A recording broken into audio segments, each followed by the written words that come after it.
Okay. Good afternoon, everybody. And look, we'll just have to see how the sound quality goes. So if there's any issue with the audio and you need me to speak up, do just say. So look, we'll do some formal thank yous and welcomes in terms of our location today. But it's just to confirm today that we are holding today's session of the Education Committee at Bangor Academy and Sixth Form College here in Bangor. So I'd like to extend a very big thank you to the school for making us very welcome today. We've been very well looked after since we arrived, and we've had a really informative tour of the special educational needs provision in the school, which we'll possibly speak to a little bit later in the agenda, but at this stage just a thank you. In terms of our broadcast today, we will not be live broadcasting the committee session today, but a full audio broadcast will be available from tomorrow through the normal channels, just in terms of getting all the tech organised. We're just on an audio broadcast today. So we will move through the agenda as we have a fair bit on today to get through, so we'll get through the initial bits as quickly as we can. So item 1 is apologies. I have received an apology from Danny Baker. I've received an apology from Colin Crawford, an apology for lateness from David Brooks. I don't have any other. And sorry, we have an apology from Cara Hunter as well. So those are the apologies dealt with. Item 2 then is chairperson's business, and there's a couple of bits on here. So item 2.1. If I could just refer members to page 5 in their packs, it's an invite to an event to mark the launch of the Aspire, the Peace Plus Aspire programme, and that's on Tuesday, the 8th of April. So from my perspective, due to plenary commitments in the Assembly that day, I don't anticipate being able to attend, but I just wanted to draw that to members' attention in case anyone was interested in attending that. Is there any interest in the room today in attending, or shall I leave that to go through the clerk and her team in relation to that? Yeah, I think that's probably the best approach. Okay, item 2.2 then is the record, of the informal meeting that members held with NIC ICTU, and that was specifically in relation to issues around equality and racism in particular in the school system. I note that in our forward work plan we actually do have that same group in, hopefully scheduled for a full formal briefing later in the year. So unless members have anything particularly they want to highlight at this stage, I think given that we're going to be hearing from them in a formal session, I would be happy to simply carry that forward through the forward work plan. Are members agreed? Great. And then item 2.3, I would just refer members to page 4 of their tabled papers, which was some background information kindly provided by Bangor Academy in relation to their specific approach to special educational needs provision here. And I think at this stage I just want to reiterate again how helpful it was to see the provision here at the school today. I've had the opportunity to visit the school before and see how they approach things, and I was glad that other members got the opportunity to do so. A couple of things I would just want to note. I think the way in which the school takes a planned approach to special educational needs provision, it's not reactive. It's every year they plan for anticipating the intake coming through and ensuring that where those children are placed in the school is appropriate, and then to have that, they have a very specific SEN provision in the school with bespoke classes, with a single point of contact through one teacher, and a very nurture-based approach to how they do things. So, So I think all of that was really positive. It was really good to see, and it was really good to see how the school has been proactive in leading on that approach. They haven't waited for the EA or the department to come and ask them to do something. They have seen the need and responded to it really positively. So I hope other members found it helpful, and I would hope that when we have the Department of Education officials in today, that maybe some of the things we've observed today could be reflected back in that evidence session around SEN transformation, which we'll be hearing about. So that then just moves us on. Unless any other members want to add anything to any of those items, I'm happy to move on to the next item. No. Item 4. Sorry, go ahead. ahead. I'm having trouble logging in here. Okay. Is there any troubleshooters here? If someone from the clerk's team can give the Deputy Chair a hand, that would be great. It should be this one. So While we're looking at that, I'll just quickly refer to item 4, which is matters arising, and that is the report from last week's outdoor education event. It's in relation to last week's outdoor education event that was hosted at Parliament Buildings. It was a really, really positive, energising event for everybody who was there. It was a room full of ideas and enthusiasm, and we had great representation from Bangor Academy there as well, I should note. The reports for that are just being finalised and will be shared, we hope, at next week's committee. So I just wanted to check members are content that is just tabled for next week's agenda. Yep. Great. Okay. And I'm happy to... Do we need to pause just on the agenda here, Pat, until you get yourself logged? No, carry on. If need to, we'll ask you for... Yeah, no problem. If you do want to stop to get in and access your papers, just say. Hopefully, some of this stuff we can cover without the papers at this stage. Are you on? Okay. Item 5 on the agenda then is the draft minutes. So I would just refer members to the draft minutes of the committee meeting of the 12th of March, and that's on page 11 of your packs. So I would just be seeking members' agreement that that's a complete and accurate record of proceedings. Is that agreed? Agreed. Okay, thank you. Do you need the pack at all? What's that? Do you need the pack? Yeah. Well, okay, so that takes us on then to our first briefing. So let me just check with the Deputy Chair. Do you want to pause before we have our briefing until you're organised with the papers? Give us a couple of minutes. Yeah, if we can just pause before we bring the Okay, members, that should be the recording started again. So that moves us on to item 6 on the agenda, and that is a briefing on post-19 special educational needs provision, and it's going to be an oral briefing from the Caleb's Cause NI campaign. And I would just refer members to the briefing note from the committee clerk at page 20, and then the correspondence that we received from Caleb's Cause at page 22. So I would like to say a big welcome to Alma White. Great to have you here today, who is the campaigner leading the Caleb's Cause NI campaign, and Alma will be able to introduce herself and the background to the campaign, and then provide briefing to the committee today. So we're really delighted to have you here. This is an issue that has been discussed on a number of occasions in the Education Committee, so it's great to hear from you directly and to hear about some of the specific legislative asks that you're bringing forward and how you would like to see this taken forward. So at this stage, really, I'll be handing over to you for any opening remarks or initial presentation you want to make. We would suggest up to 10 minutes, but not a target, and then we'll move to question and answer from there. So it's over to you, Ellen. All right, thank you. Well, thank you for having me and giving me the opportunity to come along and shine a light really on the current issues surrounding post-19 special educational needs. We all know that post-19 is not under the remit of the Education Department as such, but I will be discussing one area that is very much within their responsibility, and that is transitions around the age 14-19 framework. Transitions is very much the beginning of post-19 and a vital part in preparing for a young person's future. Transitions is an area I'm acutely aware of, as my son Caleb is now 17 and in the midst of this process. I have spoken to school principals, post-16 teachers, teachers in charge of transitions, day opportunity staff, and also parents and carers. And there's no easy way to say it, but in all honesty, the transition process needs a massive overhaul. I want to be clear that I know schools are doing their best to try and keep this process pupil-centred and to find places for each young person leaving their care. I have spoken to principals and staff who find the transition process difficult to navigate due to the lack of provision that exists beyond school leavers' age. With pupil members rising, the worry of not being able to meet the needs of many in the future is very much a concern for principals and staff. There are huge gaps with not enough provision or adequate support for our young people, and this spans across all areas of Northern Ireland.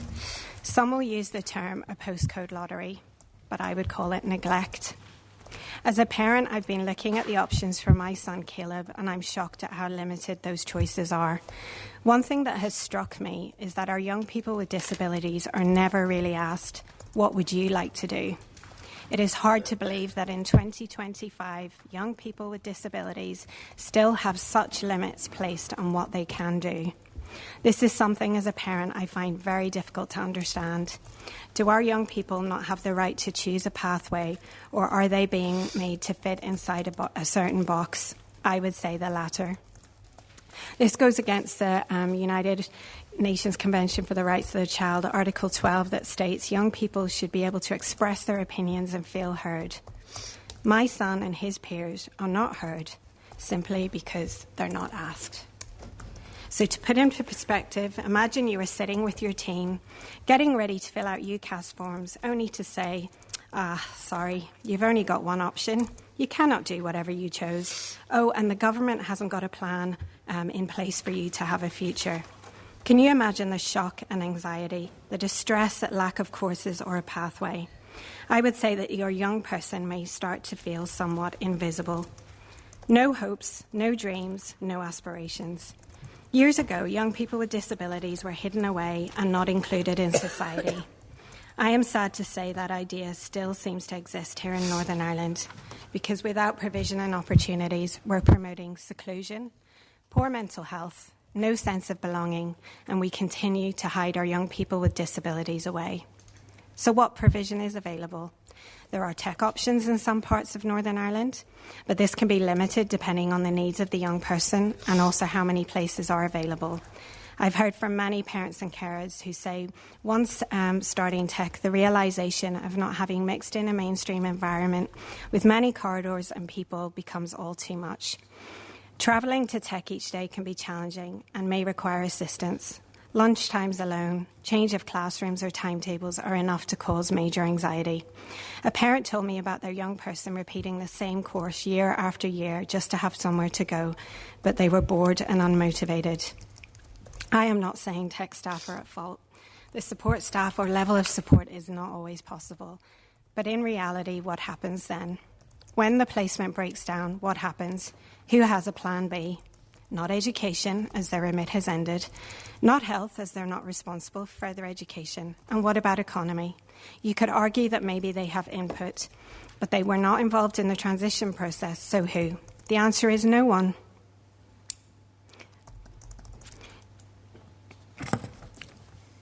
No one comes knocking on your door to look and see who has missed a day at college or beyond. No one seems to want to take ownership of post-19 SEN. It's like it doesn't exist, which effectively feels like our young people do not exist.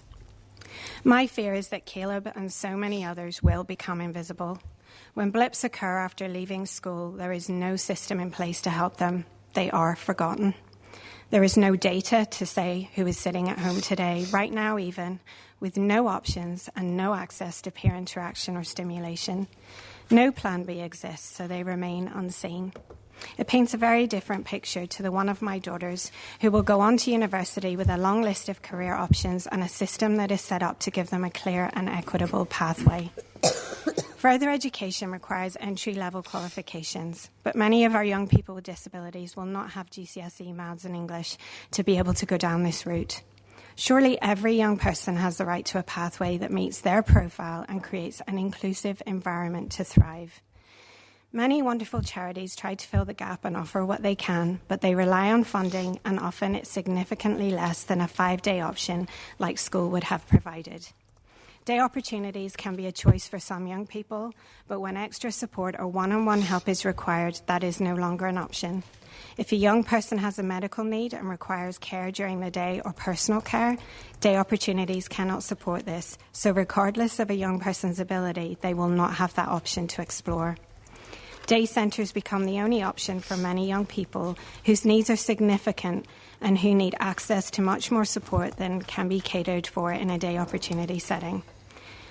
Places fill up fast, and I fear as the years go by, places are going to become fewer and the need for options grow. Day centres have their limitations and can't always offer a 5-day provision. And I'm not casting blame on day centres or day opportunities. I am merely pointing out the gaps and lack of options for many young people with disabilities.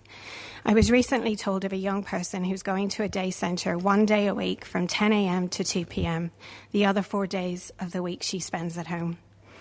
As Emma Cubitt so rightly pointed out some weeks back, to have a whole section of our population not have a place in society, which is what this is just fundamentally wrong.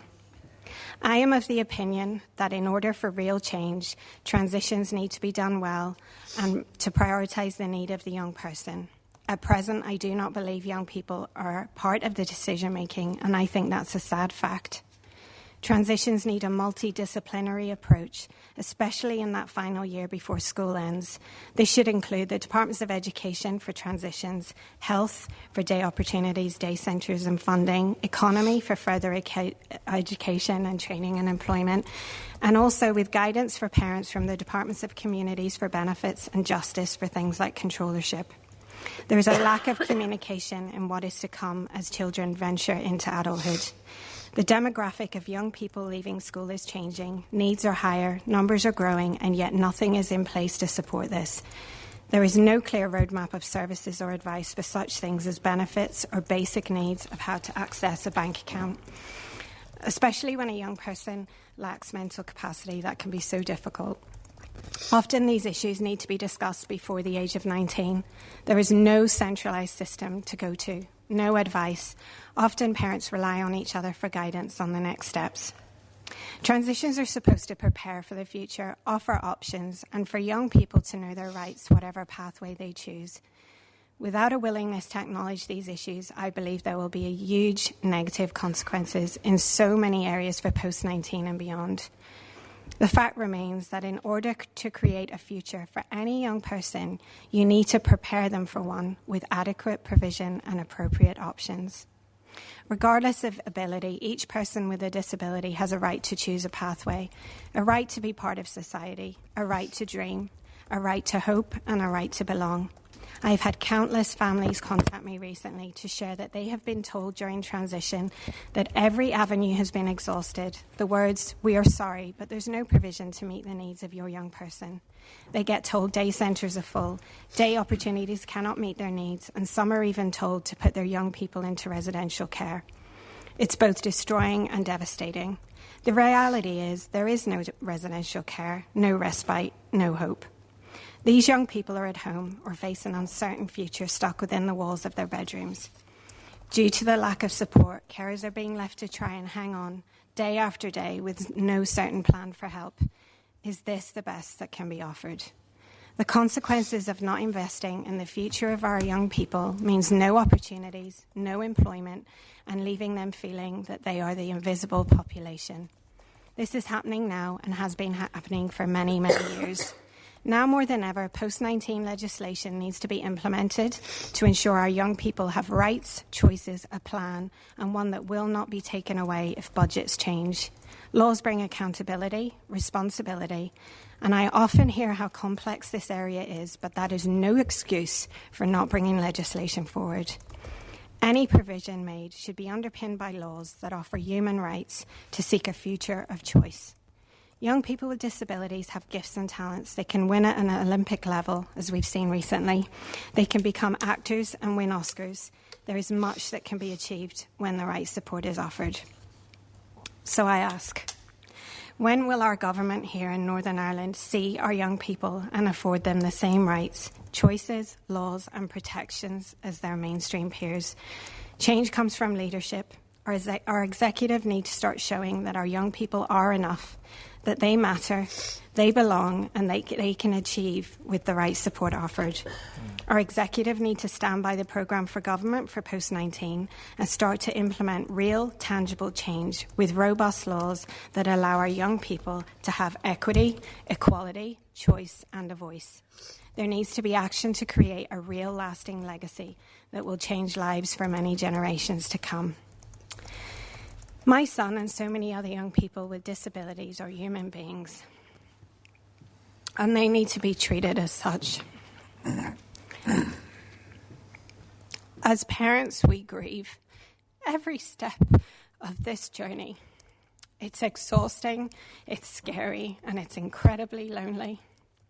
We feel our beautiful children are rejected from society, from employment, and from a world that doesn't promote inclusion enough. We spend our time worrying and hoping we don't die, because what then? If there's no support for our young people when we are alive, What hope do we have when we're no longer here? This is a fear that resonates with every parent and carer. Every day I think about our young people. They are and will always be the very best of us, and I want the world to experience the joy they bring. Our young people don't see difference, and yet all the world sees when they look at them is difference. They should not be penalised for having a disability. They should be supported. And in the words of one of my heroes, Mr. James Martin, MBE, he said, "We are all humans and we need our voice to be heard." So I would ask you as a committee, please be that voice. Fight for our young people. I would ask each of you, if this was your young person or family member who you love with every piece of your heart, what would you do? Thank you. Thank you, Alma, and appreciate that much of what you shared there as a parent campaigner is incredibly personal to you, and not always easy to share evidence like that in this context. So we really do appreciate you coming and sharing so personally. I think it's also important for the committee to note we talk a lot about our function to challenge the statutory agencies around what they're doing, but I think it's also important for the committee to hear a challenge sometimes about what are we going to do as elected representatives collectively when an issue is brought to our attention that where there clearly is a huge gap in provision. So I think that's been noted clearly by everyone in the room today. Appreciate we are in a slightly tricky position in that legislation would not, as we understand it, currently sit with the Department for Education, but I don't think that should be a barrier to hearing evidence today. And I think the issues that you've alluded to start way earlier than 19. This doesn't suddenly become an issue when statutory education ends. So I wanted to pick up before I look at legislation on the transitions process as it stands currently. Yeah. We're often given assurances that it begins at age 14 and that health are around the table and the EA are around the table and the young people are involved and the parents are engaged with. Can you give us a sense in terms of the parents that you engage with through the course of your campaign and the young people that you engage with, what that experience is like for people going through? You've obviously been through it yourself in terms of the age that Caleb is, but can you paint a picture of what the transitions process looks like currently for those in the system? Well, for me, it's hard to paint that because Caleb hasn't had a transition. We have had nothing. He's 17. We had his annual review there. And I just want to make sure there's no portion of blame on the school here because he also switched schools in September, so I don't want any portion of blame to be on any school because they've been an absolute lifeline for us, and I would walk on hot coals for any school that he's been in because they've been they've just been amazing to us. So, but yes, we haven't really had a clear pathway for transition. I think what happens is it's very much left to that last year. So once they turn 18, it's like it almost feels like you're on a bit of a treadmill and then everything's just like 100 miles an hour. And it feels a bit to me, now I know that there are people that have had transition from 14, so I don't want to say that's for everybody. I think it very much depends. It's sometimes that postcode lottery issue, but for some that hasn't happened. And so it's been incredibly difficult. It's put a lot of fear in parents because we start to get really twitchy, and I think you all know how organised I probably appear and like to be. So the thought of not having a plan, I need a plan for everything. I have one example, a lady who, my inbox is full of messages. I'm constantly trying to help families that come to me, but there was a lady recently and her 19-year-old is in an SLD school. And he's been there from the age of 3 to 19, and he leaves in a few months, so he's due to leave in June. He's been diagnosed with autism. He was seen by a clinical psychologist, and the test brought him out as borderline. So borderline means he's not considered then SLD. So she was told that meant that no direct payments aren't going to be an option. So then she was like, well, where does he go? It means that the funding isn't there. She asked for a score to be given exactly to see where he sat. and they said it's against their governing body rules to hand that out. But they have a range of 70 to 79. So under 70 appears to be deemed as having a learning difficulty. So the impact is that this young man is got severe autism. He's never left the house. His functional skills are very, very low. So the problem is sometimes when you have, I know for Caleb, when you have a young person with autism, their brain is wired as such that they might come out because they have interests. They might come out as a score on a sheet, but actually Caleb can't speak outside of the home. They can't travel on their own. They can't cross a road. So she's very much been left now in the last few months not knowing where to turn. So I think she said she was passed from pillar to post between children's and adult services. Adults then finally said, OK, well, we need an assessment done to determine if there's a learning disability. So she's kind of in the mix of fighting that at the minute. But she said to me, I'm so tired. I'm so frustrated. I don't know what to do. He won't cope in a tech setting. So there just seems to be a real disconnect between education and health.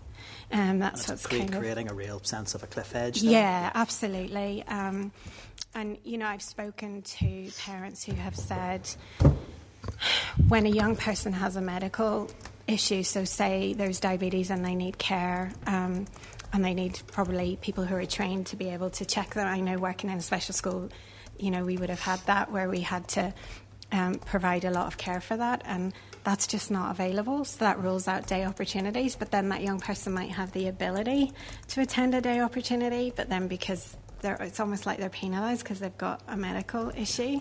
So those are the things that are really seem to be coming up. Also, sometimes you get a list. Before I came here, I was at a meeting this morning under South Eastern Trust, which was just to go through with the daycare panel what the options are for post-19. And as you go through the sheet of paper, and I kind of go through everything with a fine-tooth comb, there really is no options. There's very few for 5 days a week. So you're left with maybe 2 days here or a day there. I have a young person who has major anxiety who would not cope with switching between two things. Day centres are becoming very full. Day centre I don't think is always appropriate for 19-year-olds, but there's a sense of it's really bleak, and parents are on the edge. Hearing that loud and clear, and look, you referenced in your sort of opening remarks that the phrase complexity is used a lot. Well, this is complex, and I think we all know that the interconnections between education and health in this space and economy with the further education piece, they are complex. That shouldn't be the barrier to doing something about it. Yeah. And I appreciate this question may be tricky to answer because it kind of needs the provision after 19 to be right for this to work. But from an education perspective, in terms of how transitions work at the moment, what would a good process look like? So what would good look like? I know that probably has a requirement for good services after 19 to be there. But in terms of that, a transition plan would be great. One that I have in front of me on a piece of paper. Now I know some schools do have that, but I have never seen one. And when do you think it would be appropriate for the young person to have that? At what stage? I think it needs to be a lot earlier. I mean, I think there's a part of me that thinks, yes, 14 is good, definitely 16, because our young people are developmentally delayed often and they need it longer to process the changes that are coming. So doing a transition at 18 and saying, right now we're going to start, you're expecting them to take in far too much, so that it should be starting earlier. There should be collaboration. There should be people in the room with that young person, and that young person should be asked where they want to go and what they want to do. It should be explained to them what the options are, what their interests are. Whoever is involved in that multidisciplinary team needs to get to know, and obviously working with the school knows our children because they see them every day. And working in partnership, and I know that happens, but there does need to be a bit more of aspiration. It's just, it feels a bit like, well, we'll just pop them in there. We'll take a box, and you wouldn't do that to a mainstream child. Okay, well, look, we have officials here speaking about the SEN transformation, so these are issues we can pick up with them, and there may be other areas to follow up around transition. I don't want to sort of cut into other members' time too much. I'm conscious that around legislation it may not be the Education Department that delivers it. We do have a concurrent meeting with the Economy Committee scheduled in the next number of weeks. Okay. And I think almost certainly we will be taking this away to raise that when we have officials representing both departments there in terms of where we are at in terms of legislation. Okay. But could I ask just one final question on the legislative bit, and that would be, do you have a sense of who is best placed to lead on this? Are you content this as Economy takes it forward, or is there another approach that you think might be more effective? Over the 8 months that I've been doing this, I think I started this campaign, I fell into it really. It was supposed to be an article and nothing more. But it's changed a lot. You evolve as you find out more, and it is complex. And I know I do understand that there's a lot to this. I would have initially said it'd be great to have Economy lead and have all the departments come alongside and work. Honestly, at this point, it needs to be our executive. It needs to be at an executive level, because it is so interconnected between... I've got 5 departments so far, and that's not even looking at transport. So I think, judging by some of the legislation and some of the things we've seen in the past through the executive... like violence for women and girls, that's cross-departmental. I think, this sits cross-departmentally, and it sits with our executive. So that's kind of where I'm at. Okay. No, it's good to hear that perspective. See, we have the Children's Services Cooperation Act, which should be ensuring everybody is doing all those things together to make these things work. It doesn't always play out that way. Thank you for all of that. We also, Clark has helpfully reminded me, we also have EA Transitions team coming next week. It is next week. So again, we can feed all that back in. Okay, so I'll bring in the Deputy Chair. So we work to sort of 5 minutes per inquiry for members. So just to bear that in mind, and then we'll. Thanks, Chair, and thank you, Alma, for coming in today. And you've already answered some of this in your presentation, but can you elaborate on your own experiences and the impact the lack of transition planning has on your own family? I have 2 daughters. One is 18 and she's been accepted to Queen's. I have a daughter who's just starting her GCSEs. Why could we have spaced that out better? But they notice what Caleb doesn't have. And when my eldest, she sat with me one night and she said, "Mum, why do we have all these options? And yet, Caleb, you're fighting for something that should be there." And part of it is we're not even fighting for the same amount of things. I'm not asking for all of that. I'm asking just for something. But the impact on our family, it impacts your mental health massively, because as a parent, you're the whole way through his life. I don't think I've ever really relaxed from the day I put him on a bus at 3, not knowing where he was going, sending your non-verbal child to people that you have to trust, is very much. I say it's like a grief. You grieve the whole way through this journey. But anxiety is really high. I spoke to a couple of mums this morning, and one said, "There's no hope. I've lost all hope. I don't have any fight left. I'm tired. I don't think that this is ever going to change. No one cares, So everybody is just so beaten down by the time you get to that transition point, because you've fought for so long for everything. And I think as a family, like my husband and I, you're just constantly looking for solutions. You're trying to find ways. You're trying to reach out. It's like a begging bowl all the time. I feel like coming up to Stormont, I beg. I'm sitting here, I'm begging.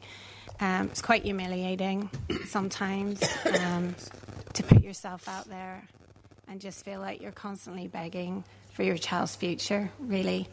And that has a massive emotional toll.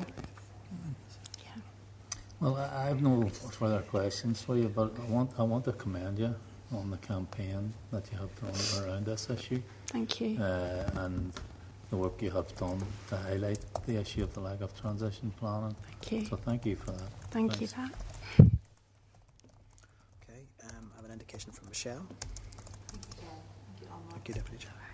You have just done an amazing job at raising the profile of this. I know Alma, Caleb and all the other parents who are going through this with you are so grateful for the job that you've done. And I know we're all grateful for you raising this with us in the way that you've done it as well. You've done a really good job and you've been really professional and indicative of how you come to the committee today as well. It's really appreciated. This is a serious issue. I know you've brought the human side of it as well, which is so important because this isn't an academic conversation. This is real kids and it's your family. So thank you so much for the job that you're doing with that. I know a lot of the stuff perhaps has already been covered, but I wanted to kind of go back to the role of the young person in this. You've touched on the fact that you feel they don't have a role or a voice in this. Can you tell us more about that or more about what you think would be the right model, the right way for them to interact? Are there any other models out there that are working better that you know from other jurisdictions perhaps that might offer a better way forward here in Northern Ireland? Yeah, I think part of it is just starting to recognise that our young people do have they have hopes and dreams, and that they do have likes and dislikes. I think sometimes, for Caleb, who doesn't speak a whole lot, I shared a video of him just yesterday. He's so funny sometimes, and we'll be videoing something and he's raising his eyebrows because he's watching himself but you see, he knows it's funny. And if a young person, even if they don't have a voice, if they have a sense of humour, they can have a choice. They know their likes and their dislikes. So I think it's very, very important that young people are asked. And then I think the people who know them really well need to be a massive part of this transition. And I think if it was me, I know that schools really try, and I'm so grateful for them, and they do their best. But I think model-wise, I know a little bit about the UK, but not massively. My nephew is he has an education and health and care plan, and yes, you could argue the model isn't working great, but there are parts of it that are working, and I know because I'm part of his his plan. So I think model-wise, you don't really need often, you don't need something that's massively structured.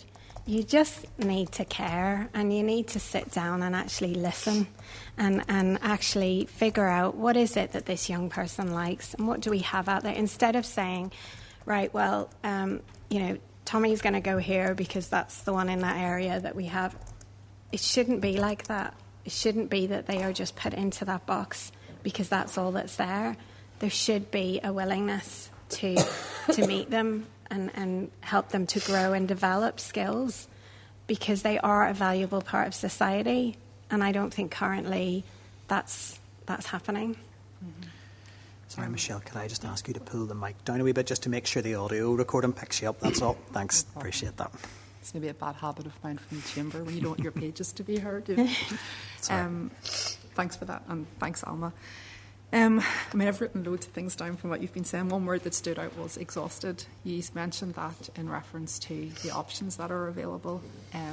Probably fair to say it's how you're feeling as well, and your parents. Utterly. Does anybody ever offer you support when you're coming through this process and you're clearly finding it so difficult, and you've got parents who are lining up who are also fraught as well? You're all acting in caring roles, you've other children. Is that ever brought into the conversation at all, support for the parent? No. Actually, I think the transition process, when it comes to choosing, it's very much left to the parent. You're the one that has to, you get a sheet, might be 2-3 sides, and here are the options. Go figure out where you want your child to go. You're the one ringing. You're the one going and visiting. You're then going back to your social worker, if you have one. Most of us don't. You're going back to that social worker as your point of contact to say, this is what we're thinking.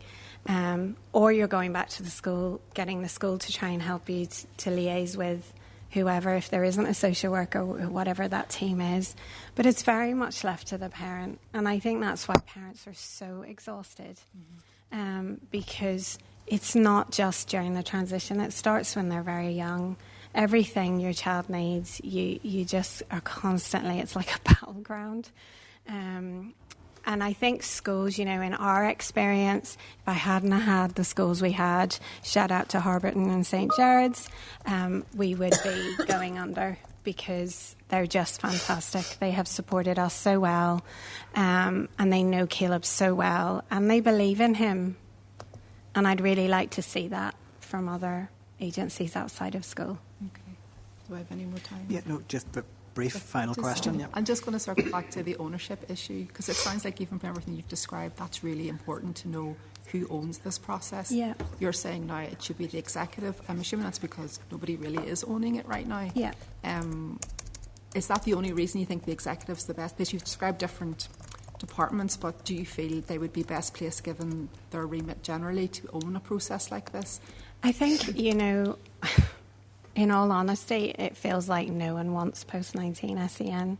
If you actually lined up the departments, I don't think anyone would jump for joy at taking it on. And there isn't an ownership. So for me, if there's no ownership, you can't just turn around and say, oops, no one's going to lead it, so we're just going to let that go and let it sit for another 20 years on a shelf and gather dust. No, then the executive needs to step in. One of the things I would love to see is a disability commissioner or a minister. I think that would be a centralised system that would tie these things together. But you're talking about a massive area here, and you're talking about a massive number of departments that need to come together. And I think it needs to be at an executive level at this point, because I don't think any one department is going to come forward and take it on. So, okay, thanks. Yeah. Thanks, Michelle. And look, as I said, when we have our concurrent meeting, we can maybe get a sense from the officials from the Department for the Economy of what their level of appetite is to take this forward, because, as things stand, it sits with them. So yeah. We would hope that there would be leadership being shown there to take this forward. Okay, Peter, you'd indicated next. Thank you very much, Chair. Thank you, Alma, for coming to committee and speaking so passionately and emotionally about Caleb and the fight that you've had. Like other committee members, I'd want to communicate how effective your campaign has been, every parent, I'd hope, would fight with the passion and commitment and bravery that you have for your son. But it's been quite something to see. So that's a well done from me on that one. I guess I would sort of start off from where the chair left off, just in the last comment. That I think nearly economy would need to make a case why it's not the department. It can be. In terms of some of your answers, it can be an executive-led piece of legislation, but the term would be cross-cutting in terms of across departments. Yeah. I think the acid test will probably be when economy we have that joint meeting and sort of press them on that. And I just got one question for you, but because some of my colleagues have covered off some of the other ones, but I'd just like you to reflect on if you feel honestly, you mentioned about this being an 8-month process, how you feel personally in terms of if you feel progress has been made over that time scale on this issue, and if so, where, and if not, why? Okay. I have to say, coming into this, my husband laughs at me because I don't think I even knew what an MLA was. I'm sorry, everybody. I didn't know anything about anything, really. And coming into it, I've got to meet some really lovely people, actually. The committees that I've seen, all the people that have signed our pledge board, the MLAs and ministers that have stepped forward, you've been really kind. And you've given me your time and you've listened. I think, when I met with Minister Conor Murphy at the time, it was the first time I thought, someone's actually he's doing something. You know, he's taken this team and he's put them to do this review. And I think that was really key. And I was really glad to see it because I thought, oh, goodness, if we don't have this, what do we have? So that's been really positive. And I know that the team are working and they are exhausting a lot of options and talking to a lot of people. I believe it's over 80 between stakeholders and everything like that. And the issues that have been raised are hard to fit on one page, which is good to see. So I think, you know, I don't think anyone would argue that the provision's not there. I think my biggest issue is legislation. Let's go. Yes, it's slow. Yes, it takes time. Yes, it's going to take a while to write. That's no excuse for not doing it. And I think my fear is you can have provision, but if it's not underpinned, we see all the budget cuts recently. It can be pulled in a second. And all, you know, parents are on their last legs at the minute. And we need hope. But we need hope not just temporarily. We need it to be lasting. And I think what I would like to see is a real commitment from somebody somewhere, some department, the executive, whoever. I have given up my job to throw everything at this. And I'm not doing it because I want notoriety. I'm doing it because I believe in it. And I'm doing it because there are parents out there that are too exhausted to fight. And I believe in our young people, and I think society is missing out. So, yeah, let's get the legislation. Thanks, Alma. Thank you. Peter, Cathy, you'd indicated next. Thanks, Chair. Alma, you know exactly what I think of you and of Caleb, so I don't need to tell you that again. Your presentations and events and things that I've been at they've always been so uplifting, actually. Yeah. The young people that are at it are amazing, and you can't help go out with a wee spring in your step after engaging with them. But to hear you here today is completely different. You know, everything's been stripped back, and you hear the reality. And you know, like Pat had asked you about the impact on your family and things like that. And when you hear that, it's really stark. You said a word there, humiliating. I would say inspiring would be a much better word to describe you. As always, look, you've covered, you know, most of the kind of things we were wanting to ask already. What I would say is one of the positive things that I see is there are very, very few conversations that happen within the Education Committee, in the Chamber around special educational needs that doesn't mention Caleb's cause. And you know, that's positive. That's because of the work that you have done. And you know, Peter mentioned about, you know, you fighting for and a parent fighting for their child. The difference is you're fighting for every child in this. But it was one thing, and I wasn't really intending asking the question because you had covered it, but you mentioned there, Alma, about the social worker, and you said some have it, most don't.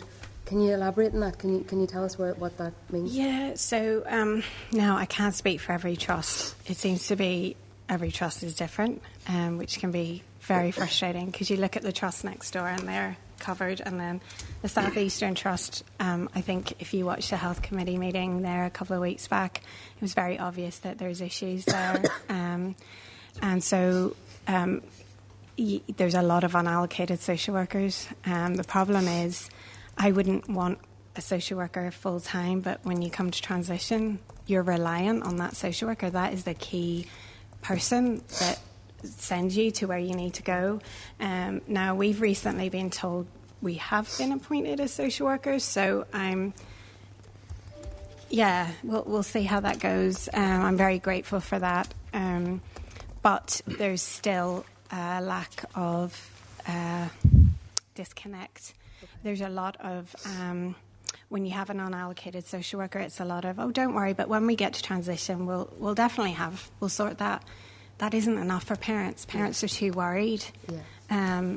You know, they need to see kind of progress. I don't know. South Eastern Trust seems to be the trust that has the least number. It seems to have been that for quite some time. I don't quite understand how it's got to that point. And there are concerns there, Okay. you know, that it should be better. Okay. So, Okay, thanks. Yeah. Alma. To Kathy. Thanks very much, Chair. And first of all, just apologise firstly to Alma and committee for being late. Their engagement just ran over. don't worry.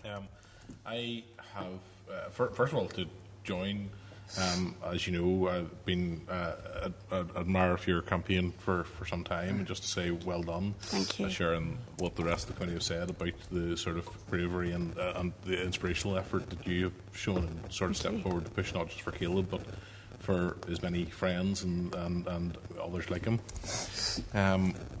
I have one question, and I want to acknowledge, just as it shouldn't be, and whilst we're congratulating you, it shouldn't have come to you having to step forward to undertake this campaign. It's something that should have been addressed before now.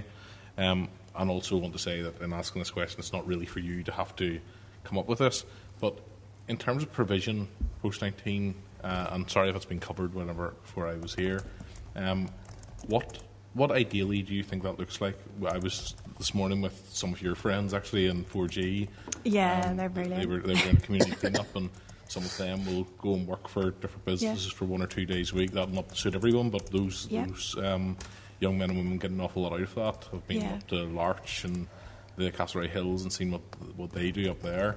I understand that, just as with the education system, there'll be a spectrum of what is available and what people are able for, depending on where they're at. But for you, what kind of choice, when you talk about choices, what kind of choices would you like to see that aren't there at the moment? I know there's not an awful lot of choices there at the moment. Yeah. Ideally, what would you like? What do you envisage, I guess, and people and parents that you're speaking to envisage? Yeah, I think, you know, if I look at Caleb, I've gone through a lot of the options that were offered through on the sheet of paper through the South Eastern Trust. There's on those sheets, it doesn't include, I suppose, the day opportunities that you have to get direct payments for. So, like almost like private, I suppose they call them.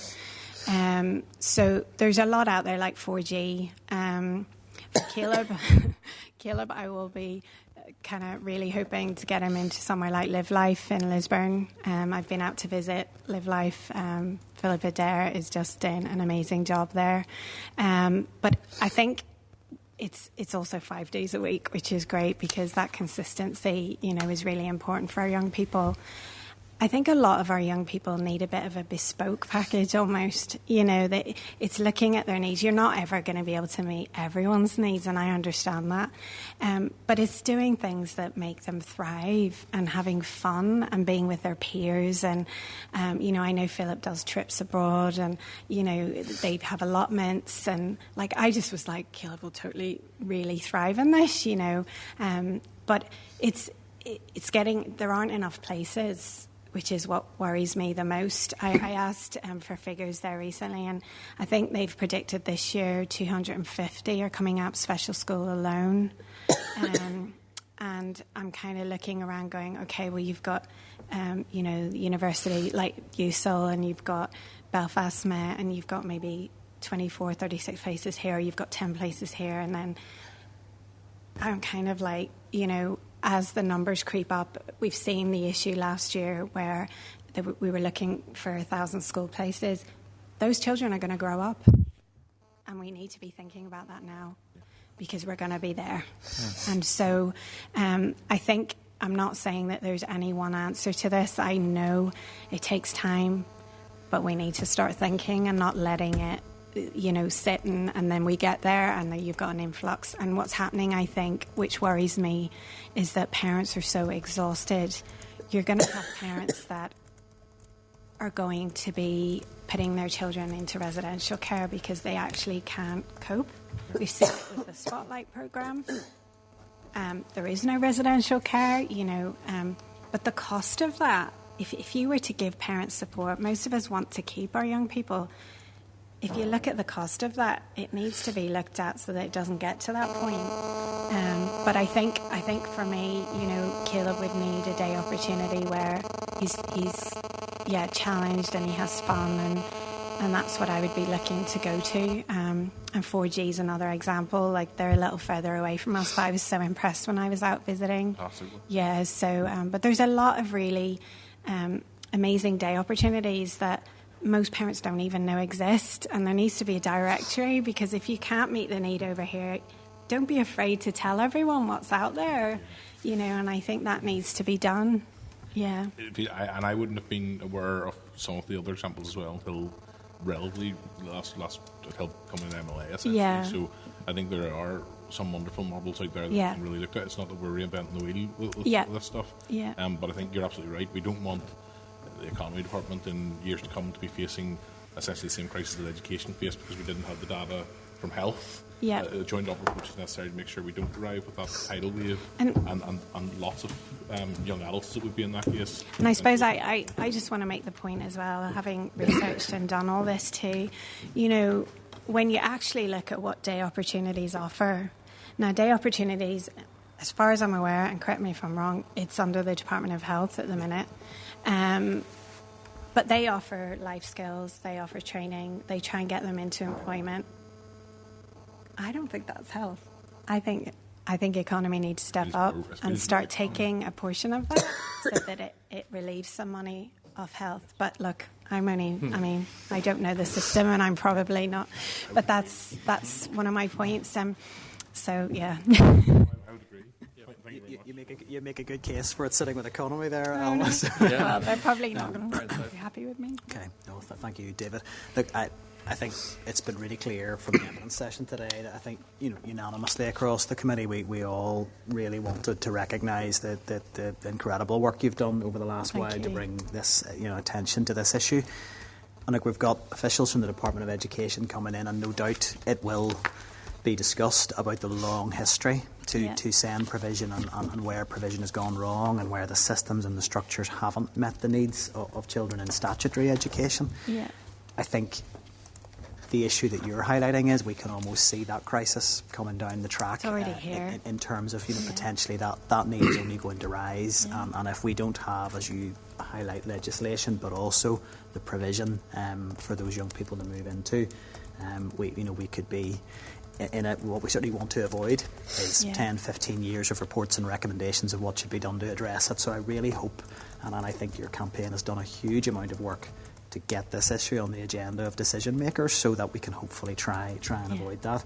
And I would be hopeful today, we'll be able to hear from the department about where transitions fits into their transformation plans. So I think that, it's timely in that sense.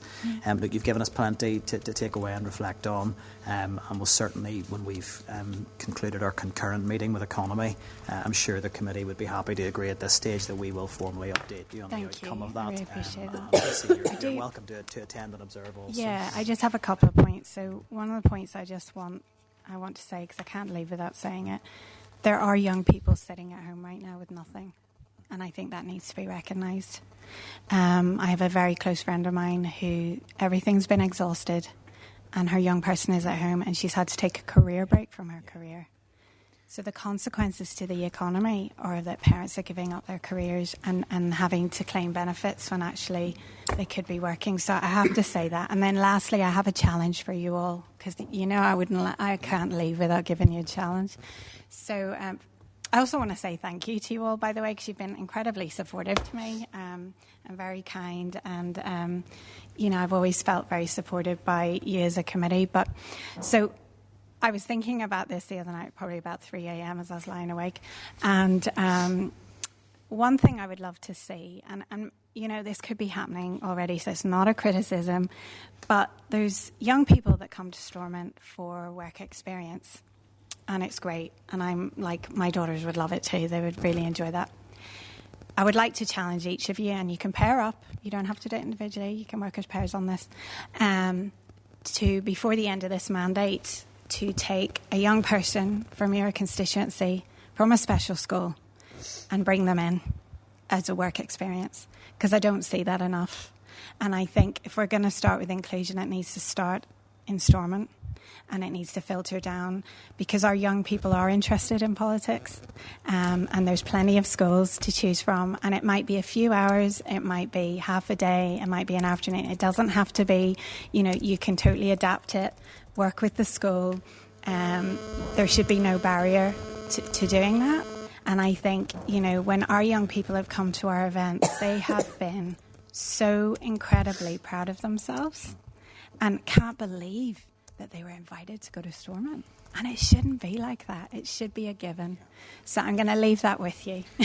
No, I think, as I said at the start, it's absolutely appropriate that you bring a challenge to us as well. So, that's something as a committee we can take away and discuss perhaps how we could facilitate that as members. I'll just make a final point in relation to the point around young people being at home.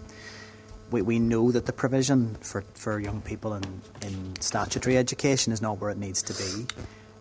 But because of the legal protections around statements, when there is an issue with placements not being met, eventually there's a legal route to challenge that, to say actually this young person has a right. Post 19, we don't have that, and I think that does add weight to that argument of why the underpinning of legislation is so important. So I think it is important to note that. But look, Alma, thank you so much for your time, and we'll no doubt continue to engage with you in your campaign. So thank you very much, and you're welcome to stay for the rest of the committee if you wish. Thank you. Okay. So that brings us to the end of that evidence session. My sense would be, I'm very happy to pick up any issues that may have arisen from that. My sense is a lot of this is to be taken away for the concurrent meeting with economy and also with our briefing with the EA transitions team. We also have the department in who can speak to transitions as well. I mean, I would be content to sort of leave the actions at that stage for now, unless other members have anything they want to suggest. Okay, that's great. So that moves us on then to item 7 on our agenda. So if we could bring all of the witnesses through. So this is a briefing on special educational needs from the Department of Education, specifically around the transformation delivery plan. So I would just, while the witnesses come through, I would just refer members to a briefing paper at page 8 of your table papers and the department's presentation at page 23 of your table papers. So I think a hard copy of the presentation is also being handed out, just in case there are any connection issues with the Wi-Fi. Thank you. So I'll let everybody just get seated, and then we'll move into the formal briefing. So with us here today, and always caveated if I get job descriptions wrong, feel free to connect me. It has happened. So we have Lindsay Farrell, Deputy Secretary from Education Policy and Children's Services, Department of Education. We have Janice Scallon, Director of Inclusion at the Department of Education. We have Lorraine Brown, Head of Special Education, Early Years and Pupil Support at the Department. And then also Julie McBride, Head of Special Education Review Team at the Department of Education. So you're all very welcome here. Thank you for making the trip to Bangor. Might have been handier actually if you're coming from Rathgale House, so that might have worked. But no, genuinely all very, very welcome here. And it's already been referenced. We had a really great tour and presentation around the SEN provision here, which I'm assuming members will raise with you today around some of the provision, as I think it ties in with an awful lot of what you've presented in terms of the sort of direction of travel we're looking at in this area. But at this stage, I'm really happy to hand over to yourselves for any opening remarks or presentation, up to 10 minutes, and then we'll move into question and answer. So over to yourselves. Okay. Chair, thank you very much, and good afternoon, everyone. I'd like to begin by thanking the committee for giving us the opportunity to be here today and to further discuss the Special Educational Needs Reform Agenda and Delivery Plan, which was published on the 4th of February 2025. I'm really excited to be here along with my colleagues Janice, Lorraine and Julie to brief you on the wide range of actions within the delivery plan, which we believe will truly transform education for children with special educational needs. We do recognise the significant scale of the challenge ahead, but I want to assure you that we remain fully committed to advancing this agenda in a meaningful way, ensuring that our children and young people with SEN receive the support that they deserve. I'm not going to say anything more at this point. I'm going to invite Janice to take you through a short presentation, which hopefully you will have received as part of your briefing pack. This will provide you with an overview of the plan and an outline of the key actions and next steps. So I'll pass over to Janice at this point. Thanks, Lindsay. Look, I'll try not to take up too much time. I'm a wee bit infamous for talking too much through presentations, but I'll do my best to keep it very short. So, look, you should have the slides in front of you. If you don't, let me know, because we've extra versions here. We've hard copies and the slides, so that's where we're all set up. I thought it would be useful to have the visuals while I'm talking rather than a 10-minute opening statement. So, look, the first slide there is really just, I won't talk through it in detail, but that's where we were in January 2024. We had commenced the end-to-end review. We were right in the middle and in the thick of looking through 12 work streams where the department was taking a deep dive approach, as outlined by some of the recommendations that we have been given through scrutiny reports. So this was it back in January 2024, setting out where we wanted to get to and the things that we wanted and how we wanted to get there. And then the next slide is where we are today. So I think when I look at that moving forward together slide and where we are today, so better support for children and young people with special educational needs is now an executive priority. It's outlined in the programme for government. That's the first time that has been outlined in a programme for government, and I think that's a really significant move. Having heard some of what Alma had to say earlier, I think it's very important to have that articulated as at the executive level. And then the next slide is the publication of the Minister's Reform Agenda and the delivery plan, which the Minister published on the 4th of February this year. So I think, moving on just to the next slide, just to give you some of the highlights. We know, these are the things that we know. Reform is urgent and essential. We know that our children with special educational needs don't always enjoy the same experiences as their peers that don't have special educational needs. We know that parents lack confidence in the system, and that they don't perceive the system as meeting their children's needs, all of their children's needs, all of the time. We already know that. We know our school estate is struggling to keep up with the pace of what we need for an inclusive education system. Our system was not designed with inclusion in mind, and we know that it's struggling to keep pace with that. And we also know that the investment that we make in special educational needs is on a very unsustainable trajectory. So in terms of SEN provision, I won't go into major detail there, just some of the categories or conditions that we are seeing, and there's a slightly different pattern at primary school than we would see in post-primary school. So if you look, dyslexia only sits at around 5% in primary school, but sits at around 15%. So there are changing patterns of profiles moving through our school system, in keeping with the rise in terms of the prevalence of special educational needs coming through in our early years. I won't rehearse all of the scrutiny reports. You're well aware of those, and you've probably read those from cover to cover. But the next slide again outlines those issues that, again, we're already aware of. So that's just to set in context where we've come over the last sort of 18 months. Our outcomes, we've talked about an outcomes framework, and that is in development, and I really, really hope to be publishing that very soon. But what I don't want to do is publish that as a definitive piece of work, because I do want the voice of parents, I do want the voice of children and the voice of other stakeholders in terms of the outcomes. We have set the outcomes as agreed with stakeholders. I won't read them out to you, but we have 4 key groups. Children and young people obviously being the first group, parents and carers a key group in order to build confidence and trust in the system, our staff and our schools, and then a system-wide outcome. So we have those 4 groups outlined in the outcomes framework, and I'll talk about it a wee bit later.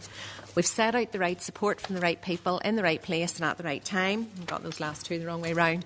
And again, you've got the detail of that in the delivery plan, and that's well rehearsed how we came up with those 4 pillars, because throughout those 200 recommendations, that is exactly what they boil down to, in simple terms that everybody can understand. So what does the plan set out? There's a series in the next slide of enabling actions. So clarification of our policy. These are all things that have to happen. These have to happen whether we're funded or whether we're not. We've got to be able to deliver on these, and these are things that are currently in train and are early year one, almost immediate action. So again, I won't read those out, you can read them for yourselves, but the policy statement is a key piece which we're finalising and we will be publishing quite soon. In terms of relationships, trust and confidence, that's building in the voices of children and young people, the voices of people with lived experience, drawing on the expertise and looking at special educational needs champions, but also pulling together a one-stop advisory piece for parents. Happy to elaborate on that. I know there are one-stop shops everywhere and I don't want to repeat that, but parents have repeatedly said to us, when your child is identified as being different, having special educational needs, or indeed receives a diagnosis, or you're told that there's something different, you either don't know where to go, or there's so much information out there that you don't know what to trust, you don't know what the right information is, and it just leads to a very confusing situation. So the idea of that one-stop website is for us to draw together trusted, credible information that parents can access in an easy-to-access way rather than a minefield of information. And then our outcomes framework, again, I'll talk about that later on. The next slide is our early priority year one actions, and they've been laid out in detail at the front. Happy to take any questions on those. When the plan was published, we didn't have any confirmation of our transformation bid. We got confirmation on the 4th of March, so a month after we published the plan. So those subject to funding are the items that will be taken forward with that transformation funding. And then I suppose the next few slides just lift out those key headings under the pillars of our delivery plan in terms of right support, right people, right time and right place. You can see the headline actions that we will take forward. Some of those are going to have to be subject to funding. We don't have all of the funding to be able to deliver everything in that plan. But there are two ways of looking at that. One, we have £27.5 million now granted by the Transformation Board over the next 5 years. We're currently in year one, which ends next week. So year one was very short. So we have 4 years now, and that £27.5 million has been very carefully chosen as the key actions that we know will have an impact on the ground and will kick-start transformational delivery for children with special educational needs. They will be heavily tested and trialled, they will be heavily evaluated, and at the end of those evaluations we will then look at scalability, value for money, and most importantly, whether they've had the intended outcomes, and then make decisions and assessments as to whether that's something we can scale up across the system. So that's our kickstart. There's also an element of the money that's currently invested in special educational needs through the Education Authority block grant. I think it's safe to say that money could be redirected, utilised in better ways. So there's another strand running through the delivery plan where we can take a look at that. So in terms of the costings for the plan, I'm not going to rehearse that too much. We've already said 570 million is the indicative costing. Where that has come from is as recommendations came out of the end-to-end review, each one of those was looked at in detail and given a rough estimate of how much it might cost to deliver something like that across the system. So that's where the 570 million has come from. Where we're at now is taking a look at the actions in our delivery plan, specifically under transformation funding, and making sure that we go into that co-design phase, that we have a stepped-out operational plan which is tightly costed over the next 4 years of the transformation fund. And I've laid out on the slide there just exactly what that transformation fund is supporting. So again, happy to take any questions. In terms of another development, you'll be well aware, the SEN Capital Investment Programme. I know we'll probably be asked to talk about SEN first, and I'm more than happy to elaborate on that. The SEN Capital Investment Programme, again, the Minister announced that in April last year. That's dedicated to children with special educational needs. It's the first time we've had a capital programme that is set aside and dedicated specifically for special educational needs, and the Minister has outlined up to 8 new special schools to be built and a range of other provisions in terms of specialist provision in mainstream. In terms of the funding, last year, or this year that's about to end, £51 million have already been invested in terms of capital investment to expand special educational needs provision, and the Education Authority, working with ourselves, have built an additional 1,450 places into the system. However, the estimated capital investment that's required is around £1 billion over the next 10 years to deliver everything that we need, and capital is referred to in our delivery plan. Just to say a little bit about the outcomes framework then on the next slide, I suppose to put a marker down, I'm more than happy to come back to committee or have a session with committee to talk through the workings of the outcomes framework, but it will work on two different levels. In the department, we will look at population indicators, what is happening right across our population, for parents, for children, for schools and for the system. And then each of the actions that are being taken forward will measure 3 performance measures. So we'll set out the population measures in the department, and each action will look at 3 measures only. How much did we do? How well did we do it?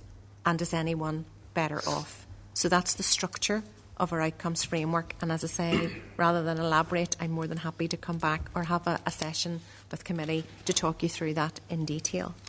In terms of stakeholder engagement, we've engaged with stakeholders right throughout, from the commencement of the end-to-end review right through to the publication and beyond of the delivery plan, and we will continue to engage with stakeholders as we move through this. I think what's really important is that rather than go to a public consultation, we want to maintain 360-degree feedback on all of our delivery of this plan moving forward over the next 5 years. We want to be able to get consistent and constant feedback from all of our stakeholders, and we propose to do that via a big conversation, and again, happy to elaborate on that.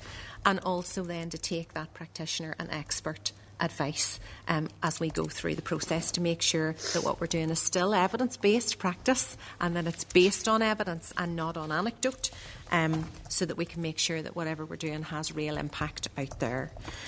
In terms of where we are now, and it's the last slide, I'm pleased to know, in terms of where we are now, we've restructured what was the old Inclusion Directorate in the department into 2 new directorates. So we have a SEN Strategic Policy and Legislation Directorate, and we've also then got the SEN Reform and Inclusion Development Directorate, which is one that I'll be heading. So there are now 2 directors, there will be 2 directors in the department working in the space of special educational needs. The delivery plan will stretch across both directorates, and we will all be delivering in the transformation space. So we need to finish that costed implementation plan. We're in the process of finalising the business case, so we've just some finer details to put into that, as well as equality impact assessment, child's rights impact assessment and rural needs assessment, all of the documentation that has to come with the plan. And I said we'll be focusing on the transformation actions, which we will, that's what we're funded for, but we will also be focusing on, as outcomes-based accountability asks us to do, focus on any no-cost, low-cost options that we can continue to take forward, even if that's just working on design, co-design and stepping out the potential delivery for the future should funding become available for the other actions in the plan. Our governance structures are being set up, and again, we want to make sure that that's not an onerous governance structure that results in people attending meeting after meeting after meeting with repeated papers, but that we've actually got a governance structure that streamlines the amount of reporting we have to do while still being effective. And then communications and engagement I've already covered. We're finalising that plan, and we will continue to seek funding opportunities as we move forward. That was probably lots more than 10 minutes, but I thought it was important to walk through where we are. No, absolutely, and thank you for taking us through that and for all the material that you've provided to committee. Look, I probably suspect everybody around the table feels this way, and you don't need me to tell you this. It's so big, it's hard to know where to begin, because it feels like absolutely every aspect and every strand of this is really important, and it's hard to talk about it as a single thing. So it does. I'll say at the outset, it's welcome that you said you would be very happy to return to discuss things like the outcomes framework and all of that, because I think we do need to probably take this in bite-sized chunks to work through it. But conscious today maybe more in the sort of space of some of the headline actions. The first question I was going to ask, and I was concerned it was a stupid question, but it was answered in your presentation, and it was, when does year one begin? A little bit concerning. Are we now looking at a 4-year plan? So this is really it's a 4-year plan, really. Well, the delivery plan itself is a 5-year plan, right? So if you think about most of the actions in here will take place in our schools. So when we've put 2025 to 2030 deliberately, because while we think in financial terms, our schools work in academic terms. So when we talk about 25, finance might kick off on the 1st of April, but our schools kick off in September 25. So the plan is still a 5-year plan, but the transformation bid that we have was to be over a period money that's of 5 associated years, with but it year is one we're has now heading into year 2 effectively, but it's for the transformation aspect. The work of transformation is 5 years. Okay, no, that's helpful. Can I just ask on resource then, hopefully fairly quickly, you've highlighted 570 million across 5 years, and I think in your longer report, not the presentation, it was suggested 114 million needed in year 1. Are we talking about from September 25 you need 114 million? Yeah, I mean that was based on, if we lifted up all of this plan all at the same time, that's what that cost is based on. But it is accrued cost, so, and I have to say, I appreciate that we're at draft budget stage. What do you anticipate you're going to get? Well, at the minute, all I have certainty on is the fact that we have the transformation funding that we've got from the Public Transformation Board. In terms of the block grant, in terms of the block grant that will go to the Education Authority, we still need to wait what the budget outline is for that. Okay. And I think this is where it's particularly challenging, in budgetary terms, because committee will know year on year. Special educational needs is the element of the budget that is very much demand-led. It's certainly one where the Education Authority would consistently remind us it's so very difficult to be able to profile and to predict, because it's very much in line with what comes forward in terms of statementing, etc. So there are elements, as there is with any transformation programme, where you're almost trying to change things at the same time as continuing to deliver for those children who are in the system. So Janice alluded to it in her presentation. There are elements of the transformation bid that are also about looking at how our current expenditure is configured, and to explore ways, are there better ways of improving cost effectiveness with that, but more importantly, improving outcomes for children. So those two things almost need to happen in tandem, which does make it incredibly complex, because, for example, if we're looking at how professional support is provided in the classroom, that will have to continue to happen in parallel with children receiving the supports in line with their statements. But to be, and I do understand that the demand-led aspect, the statutory duties that are still built into the system, and the pressures that creates while you're trying to deliver transformation. But when we finally see the EA block grant for SEN, and let's say it has a figure of 114 million, that's not all going to be for transformation. A lot of that will be to carry on business as usual. Absolutely.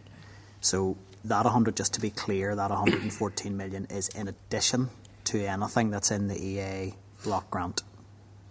Yes, because that will be for them to deliver business in the usual way. Is there no mechanism by which the money that goes into the EA block grant could be used to deliver, if you can deliver those services better? Is that not part of the transformation process? And that's the process we're in with the Education Authority now, as Janice talked about, working with them around the implementation plan associated both with the bid and the delivery plan. It's involving those conversations, but as you would imagine, it's just very difficult for the EA to pivot from one way of working today to a different one tomorrow. So that is what we're exploring with them. So I would be I would be confident that there will be aspects of that as we get into this, they can start to look at how they flex what they do.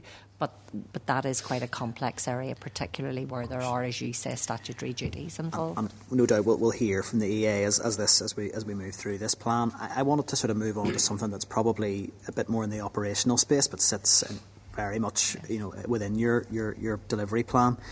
I think sort of parents and teachers, anyone in the system listening to this, they want to know tangibly what's going to change, what does this feel like, and if I could pick one thing out of that feels like a tangible change, something that's going to be different, it's these local impact teams working to a graduated response framework. So what assurances can you give that those local impact teams, if we're looking at September 25 for those to be rolled out, that they will be appropriately resourced? Because my concern is that they could just become a gatekeeper to service in a different place rather than at school level. So currently we have schools saying, we've only got so many ed psych referrals and we can only do it that number, and you have a gatekeeper in place there and you create a bottleneck. If we have an open system where schools can refer into those local impact teams, which I think everybody would say in principle, where, great, there should be no gatekeepers. If needs are identified, let's get the referral for support in. But if we don't have enough people to deliver the services that those pupils need, do we create a bottleneck and another set of gatekeepers who actually keep children back from services because they're maybe simply not available? So really I'm looking for assurances around what level of resourcing will go into those teams so they can meet the demand. I think I'm happy to go first and then I'll maybe pass to you, Julie, just for more detail. So I think, just to be clear, the EA have been working quite consistently around local impact teams, and I know they've changed the name several times, but that name actually was what was chosen by stakeholders, so that's what's there. In terms of the question of having enough people, the structure of the local impact teams is to consolidate the services that exist. So if you think about bringing together 10 separate services, it's all of the people involved in those 10 services into an integrated team. So that in itself, it's the same number of people, but delivering a different service. So I think, and it's for stage 2 of the Code of Practice. So it's not statemented children, it's not stage 1 children, it's the children that are at stage 2. Just to point back to our plan, we have actually got plans in there under the transformation bid to look at resourcing and supporting schools at stage 1. So when we talk about, it all connects. When we talk about shifting things left, providing early support in the classroom, in schools with our teaching professionals at stage 1, before they see the need to complete that single referral form now, so no educational psychology gateway, it's a single electronic form that they can fill in. So there's a time saving there as well to call on EA for their services. And then EA don't come in 1, 2, 3, 4, 5 times. They come in once. They find a wraparound service for that child and they deliver that service to that child or group of children. But for instance, if child is identified as needing specialist literacy support. Yes. We have the same number of specialist literacy teachers in the system. So I think that's always been the issue, that I think that schools have felt that they need support for children and that support's not available. They feel it's rationed. They feel that there is almost a gatekeeping simply because the full resource that's needed isn't there. Yeah. And I appreciate if there's efficiencies and savings and and all of that, and integrating those people helps the system be more streamlined, then great and open to that. But if the body's actually providing the specialist service to go into the school, or it's the same number, the needs are going up and it feels like our resource level's flatlined. And I suppose it's the same number if the services continue to be provided in the same way. And I know that that's what the Education Authority have been working hard in terms of, rather than looking at the existing model of support through their services, but starting with the outcome of the end in mind for the child. So in terms of service provision, there is evidence to suggest that 1-to-1, for example, isn't always the most effective intervention when it comes to, for example, literacy support or some other support. So are there other models through which your example of the literacy service can be provided to children with those needs. So it's all of that the EA are looking at. They're not just looking at the same numbers of people delivering services in the same way, but actually is there a different approach that can be taken to meet the needs of children. But I think Janice's point about how the various elements of the plan come together are so important, because in fairness to the Education Authority, to land the local impact teams in the way that they need to be landed requires a really strong focus on that graduated response framework and a strong focus on support for schools and building the confidence and capability of our teachers in our schools, because so often we hear they don't feel confident and they don't feel equipped. So this is where other elements of the plan need to kick in. And I was going to come to graduated response framework. I think that the local impact teams and the graduated response framework feel very much interlocked, that they go together. Yeah. I mean, the concerns that I would be hearing from teachers and parents would be a worry that the graduated response framework could become a way of withholding service, of like, well, your needs are really, really profound, but you've not got through, because we're not resourced properly, but we've not got you through the graduated response framework, so you're actually just going to wait longer for service. And I'm not talking about this notion of you must get a statement to get support. I think we're all agreed we want to see children get in support way before they get a statement. Not saying we don't require statements. I think children require often a legal protection to what they're entitled to, and I think that needs to be made clear. But I think there is a worry, if resourcing is a challenge, if we can't get the services in when they're needed, that actually the graduated response could become a mechanism to hold back support, or it could feel like that. And I know SENCOs, when you speak to them in schools, they worry if we can't get this in and we're stuck at this point in a graduated response and can't get the child moved on, then that could become, again, just another bottleneck in the system. So how are we going to manage that? Yeah, I suppose I would say a couple of things. I know Julie's involved in the detail around the graduated response framework. I've heard those same concerns from school leaders and from teachers. And again, I would say I don't think it's helpful to look at any of these elements in isolation from others. I can understand the fear, but again, that's against the context of what schools currently, I think, are experiencing, where they're saying they feel there is a lack of support, they feel they don't always have the resources to hand, and a huge theme around this reform agenda and plan is actually to put in those supports earlier, to have a more comprehensive programme of teacher professional learning for schools, so that they don't feel in that way that there won't be that help forthcoming. But I also would say that is why the outcomes framework is so important.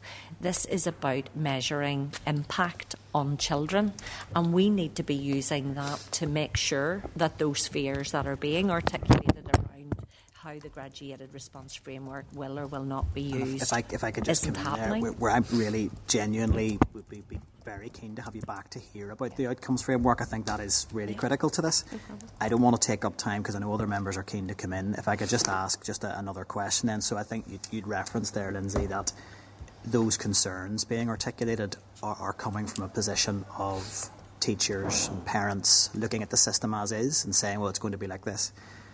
Can you give us an assurance at what point in this 5-year plan will teachers and parents, when will it feel different? So when they're asking for, and I'm really talking about the stuff that really matters. I mean, because a lot of this high-level strategy, got to get it right. But to a parent listening, they're like, I don't know what all these trials and pilots and tests are going to mean. For my child in the system, they will want to know, when will I get the support they need? So I suppose that's the question for me. When is that going to feel different? When will teachers not be thinking, oh, well, the system's, you're just scrabbling around for every bit of support you can get? When will parents feel, I don't have to wait, indefinitely? When will it feel different? Well, I think in line with our plan, we've articulated there are a set of early actions that we feel are now no longer subject to funding, because we do have confirmation around that transformation funding, and those are what we will want to take forward at pace. Now, what I would say is to actually shift an entire system will take time. Because this issue hasn't grown up over a year or two. I think I've actually restrained myself from today from saying we've had 100 X reports on this over the last 10 years, because everybody knows that. We're probably tired saying it.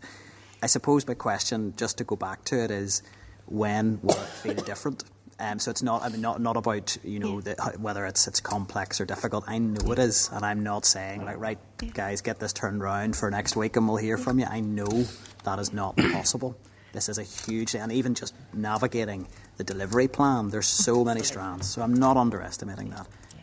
But in terms of people in the system, I'm thinking really the teachers, the classroom assistants and the parents who ultimately are trying to get the best outcomes for the child. When will it feel different? When I need support, I get it at the right time. Can I come in? And I don't want to break that down. I can't give you an easy, it's going to feel different on the 14th of September 2025. Right? So that's not the right answer. But I would argue there's a lot of this will feel different in September.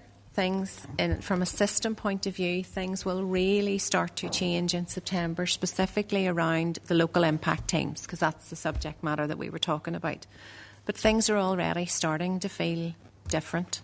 So we have already put out the Preschool Inclusion Fund, which was thankfully Minister approved that we could have an amount of funding from the Early Learning and Childcare Fund, which we put out and stood up really quickly and haven't been round. And we will evaluate that appropriately as we would with anything else, but haven't been round a number of preschools. It's been lovely, to be fair, because we don't often hear really positive feedback, but we have had really positive feedback from our preschool leaders saying this is exactly what we needed, and we felt listened to and we've felt heard. And I've seen it myself where, you know, the preschool ratios, 26 children, 2 adults, 1 to 13 ratio. Our preschools were seeing need coming in the door, which may never have you know, a child may never seen a GP, health visitor, and they're coming into our preschools and there's no additional support there. That could be 1 child, it could be 5 children. We know by the time, looking at the figures, by the time children move from preschool to P1, the number of children with statements of special educational needs increases by 137%. The need didn't emerge in P1. It emerged in preschool.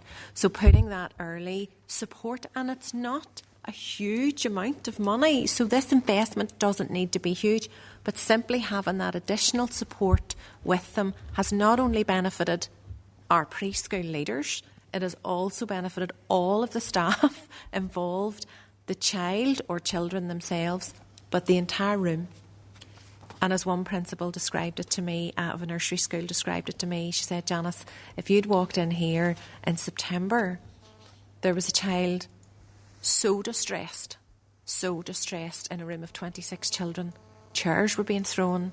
A child was in complete distress. And as a result, a lot of other children in the room were quite unsettled and distressed. And there were only 3.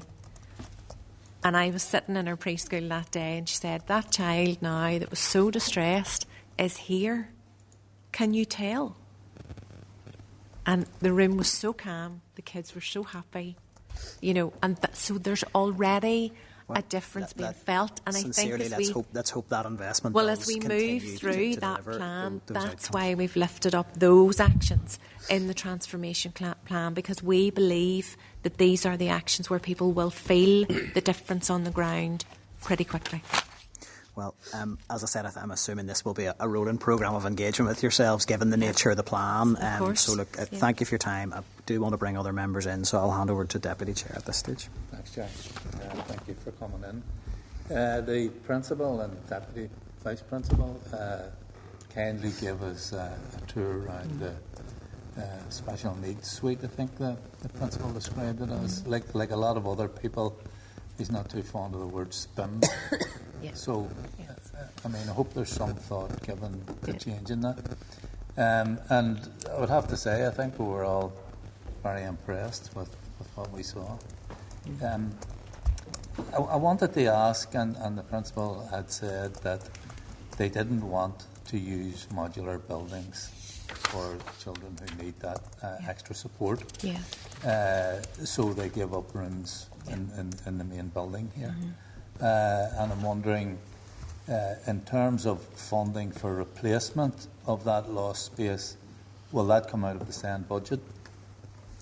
That'll be from the EA's capital budget. That'll be that, because the EA hold that budget, and I know they've given a previous session to say that they would be coming back to do replacements of modulars or temporary modulars that were there, but that's a matter for the EA budget. Okay. But it will come out of the SEN budget and the EA? In terms of the replacement of lost space. Come out of their capital budget.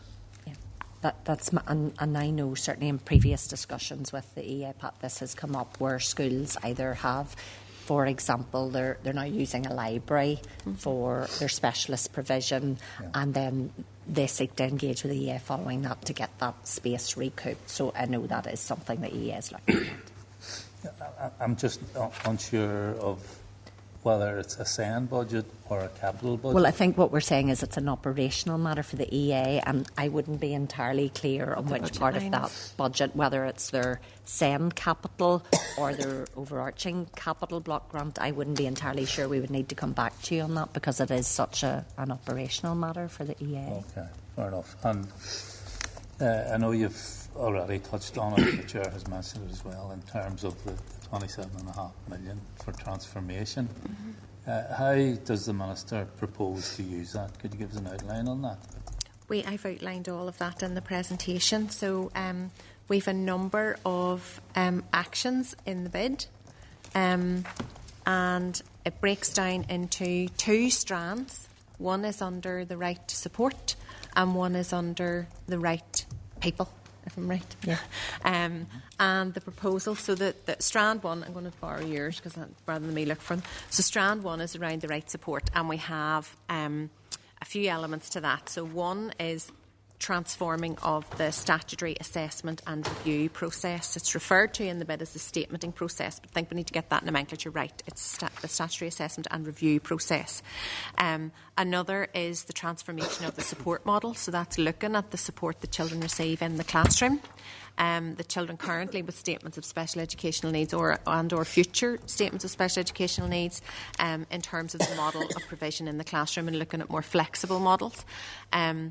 Another piece is looking at early childhood intervention programmes, and there's quite a suite of those. If you want me, I can read them out to you, but there's quite a suite of those around parental information and educational programmes for parents to support their child's development.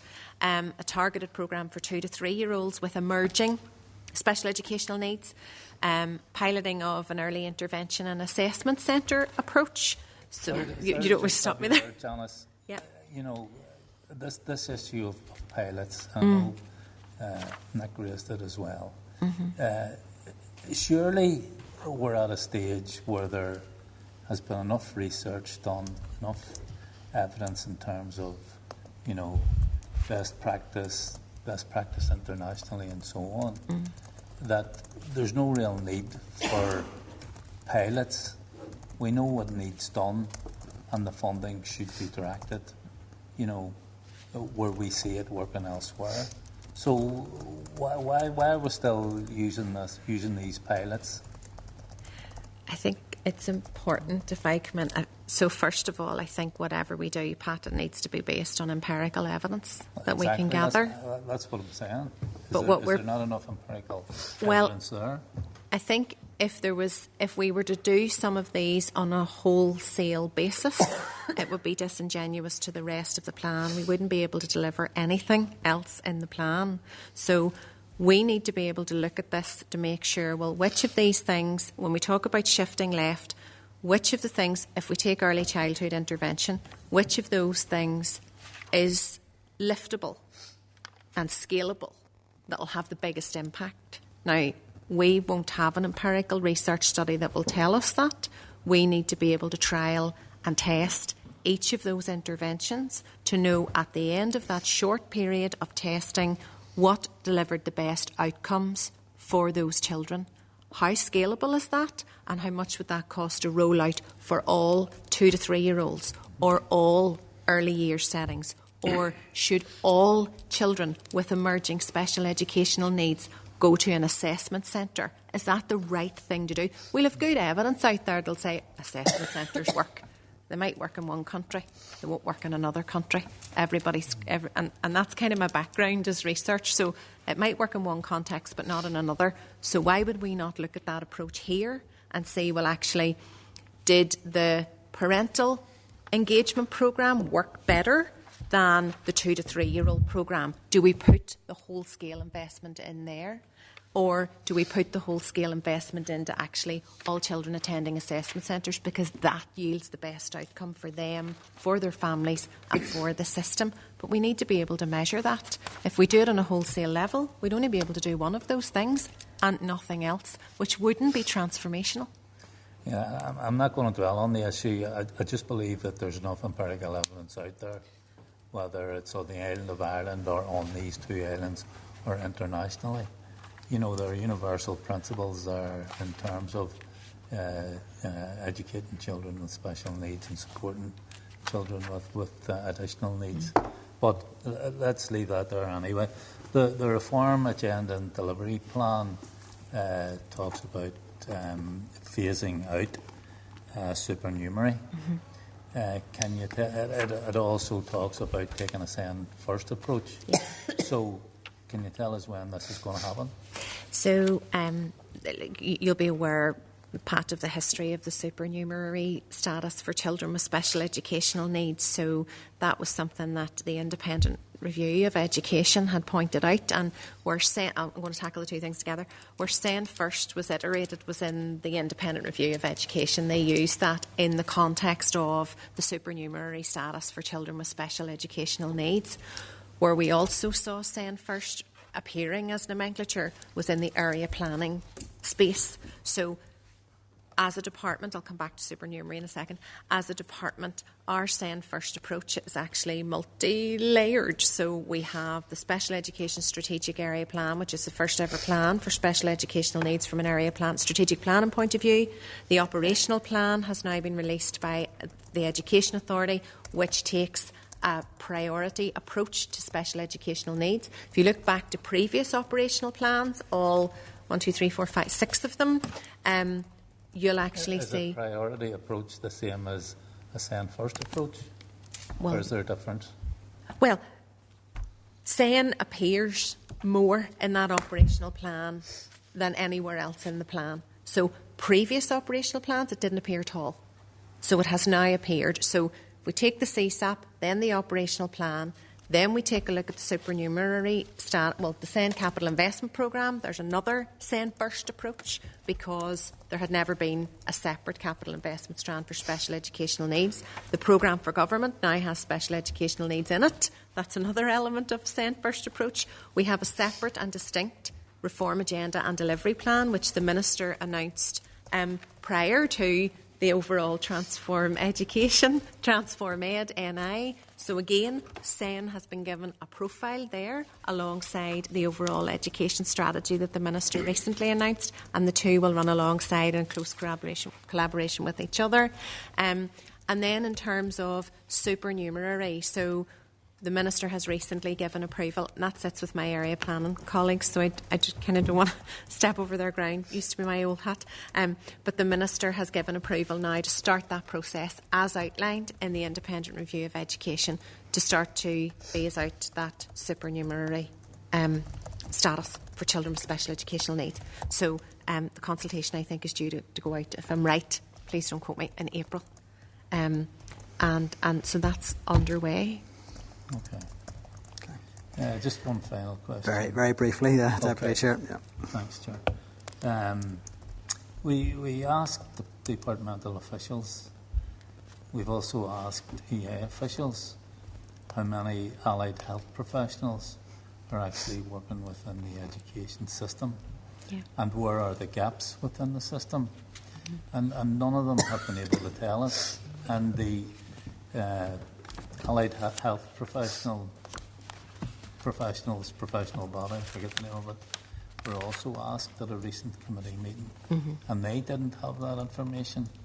How can we plan strategically if we don't have the very basic information about what's there in the system and what's needed? Where are the gaps that need to be plugged? Yeah.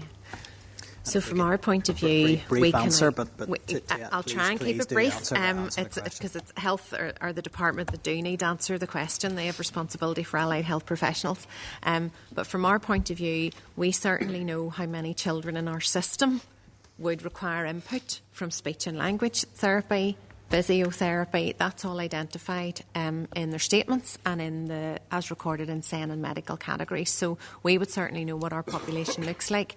In terms of our colleagues in health articulating, I think the Chief Allied Health Professions Officer had outlined that day, a speech and language therapist doesn't just work in a school or with a child.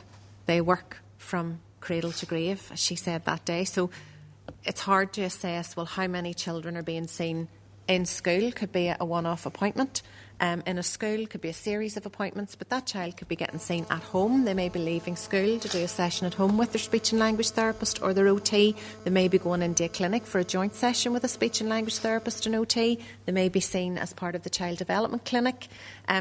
So I understand when they say it's difficult to say, here's how many speech and language therapists work in school, because they don't all work in school. Some of the children will see them in a community setting.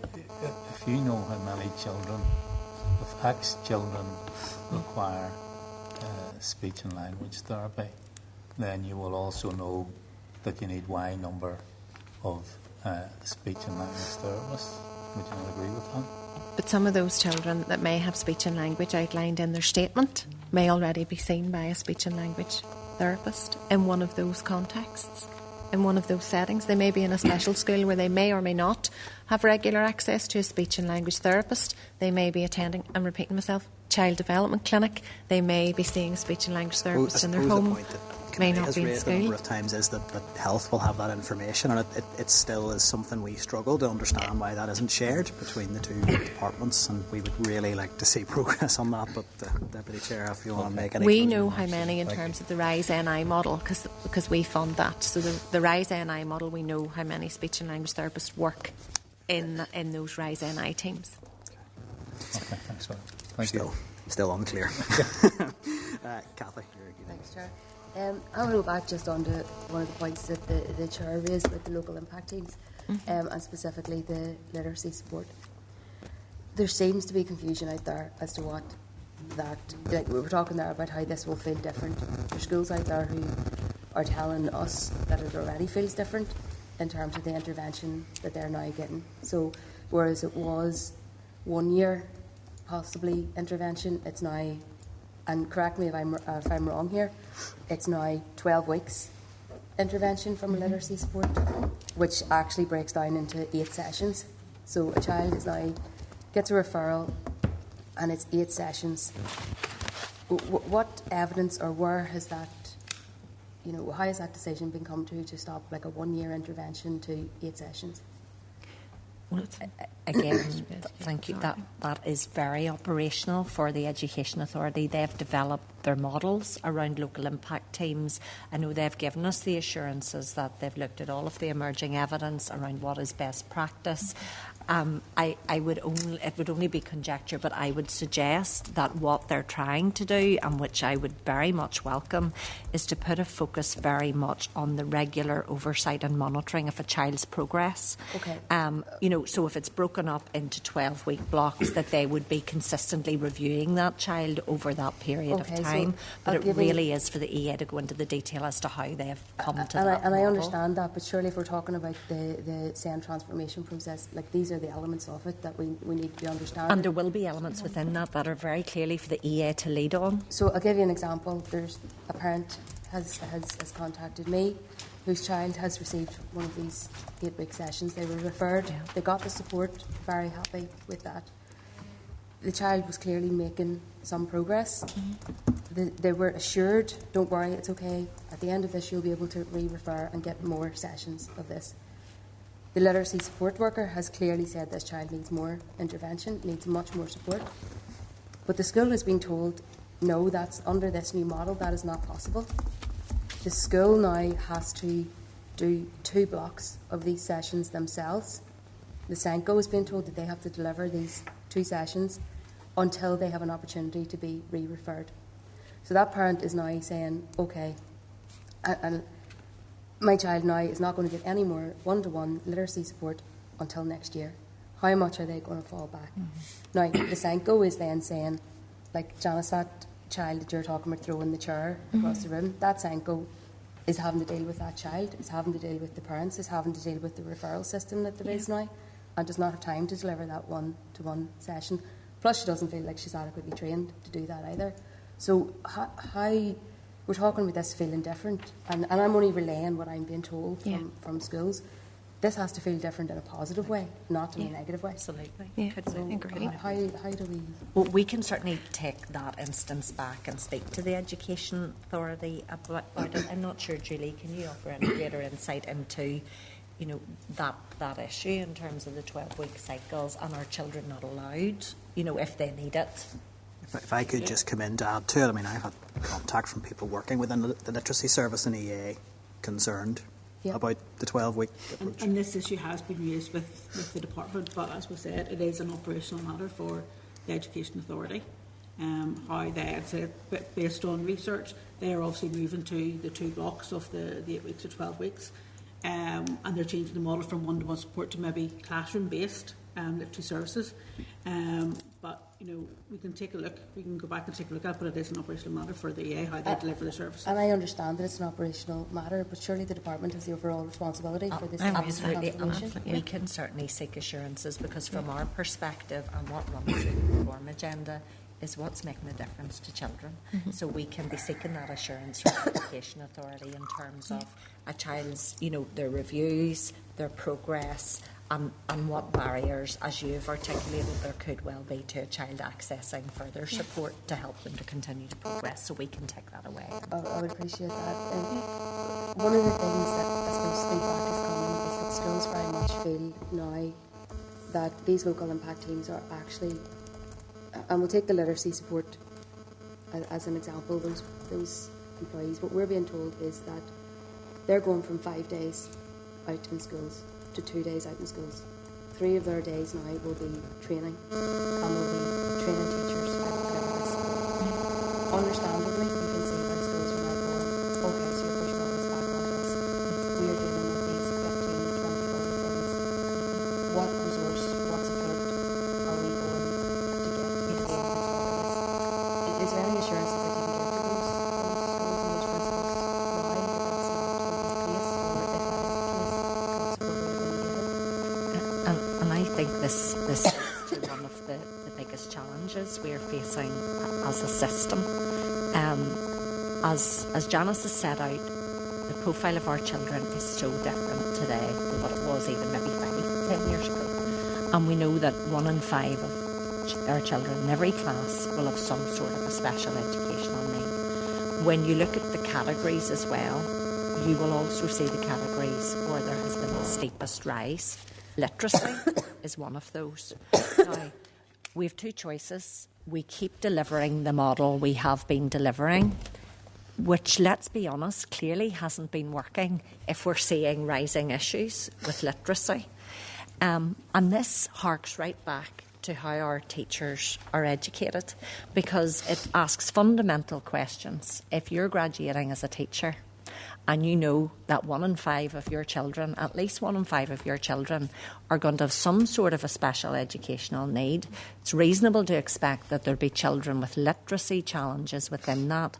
I think the most sustainable and systemic approach is to go right back to root and branch and say, how are we educating our teachers? How are we supporting them to meet the needs of those children who can learn the systematic synthetic phonics really easily and get it, but also support those children in your class who won't. Now, that's not going to solve the problem today, but that's where we need to shift to build a system that can meet the needs of those children. So the assurances we can provide the teachers today is that when you read this, one of the biggest themes in it is building a confident and capable workforce. We've heard very clearly from our teachers they don't feel confident and capable in this space, and indeed in others. That's why this recognises the need for investment in teacher professional learning to support them, to equip them, and indeed Transform Ed recognises that as a ministerial priority, so we can give them the assurance that that support will come in terms of high quality, effective support for them. So but I would I'm also come in, say we can't. Time's going to beat us on this inquiry. We just can't keep doing what we're doing because it's not working. The time is going to beat us, unfortunately. But I think there's obviously a follow up with the EA here, which I think committee will be interested in taking away. I'll have to come to the next member now, so I'll bring Michelle in. Thank you. Thanks for the briefing. I think we've all acknowledged this is a huge area and it's difficult to know where to focus in on. I'm probably going to pick up slightly with something Cathy had talked about. It was just a point of interest for me in looking at the briefing that you provided. So it always caught my eye way back, I think even in January when the Minister did his initial announcement on this, that there was an action around targeting 10,000 children for speech and language communication interventions. That's not presented like that anymore. In the briefing provided now, the target for 10,000 children over the next 3 years is now a target for 20,000 parents, and the orientation seems to be towards training parents. It's both. Yeah. It's both. It's 10,000 children and 20,000 parents. Yeah. Okay. It's both. Yeah. So initially that would have felt like we were looking at then speech and language therapists and interventions with the children. This reads that we're going to be training the parents. Can you just explain it to me? Yeah, I'm more than happy, Michelle. And it maybe does allude actually to something else that you said, because I was going to come in to say the approach that everybody agrees the approach that Middletown Centre for Autism takes is great, and that's exactly what they do. Come in, do a targeted intervention, also train the entire school or the class teacher and go. If they have to come back in again, they will. So, but on yours, the speech and language, so there's an element of this is around the co-design of a programme of intervention, right? And the figure there, the target, for want of a better word, is 10,000 children. But I don't know whether you've ever been through speech and language therapy yourself, but the model of provision for speech and language therapy is that, as I've been told, you can't therapy a child, out of something. It doesn't work like that. You can come in, the professional can do an intervention with the child. It's ideal if the parent or the teacher or the adult support person, whatever, is there modelling that. The magic doesn't happen when the therapist is there. The magic happens when the therapist goes away, and that is continued to be modelled. I'm not an educationalist, but I know that's how it works in the classroom. You don't learn something just because someone takes half an hour or 40 minutes. You learn when you go away and consolidate that. So to helicopter in and do an intervention on children without the parents involved in that means there's no sustainable intervention for that child. It won't stick. It won't last. So you've got to remodel, and I have to speak from my own experience.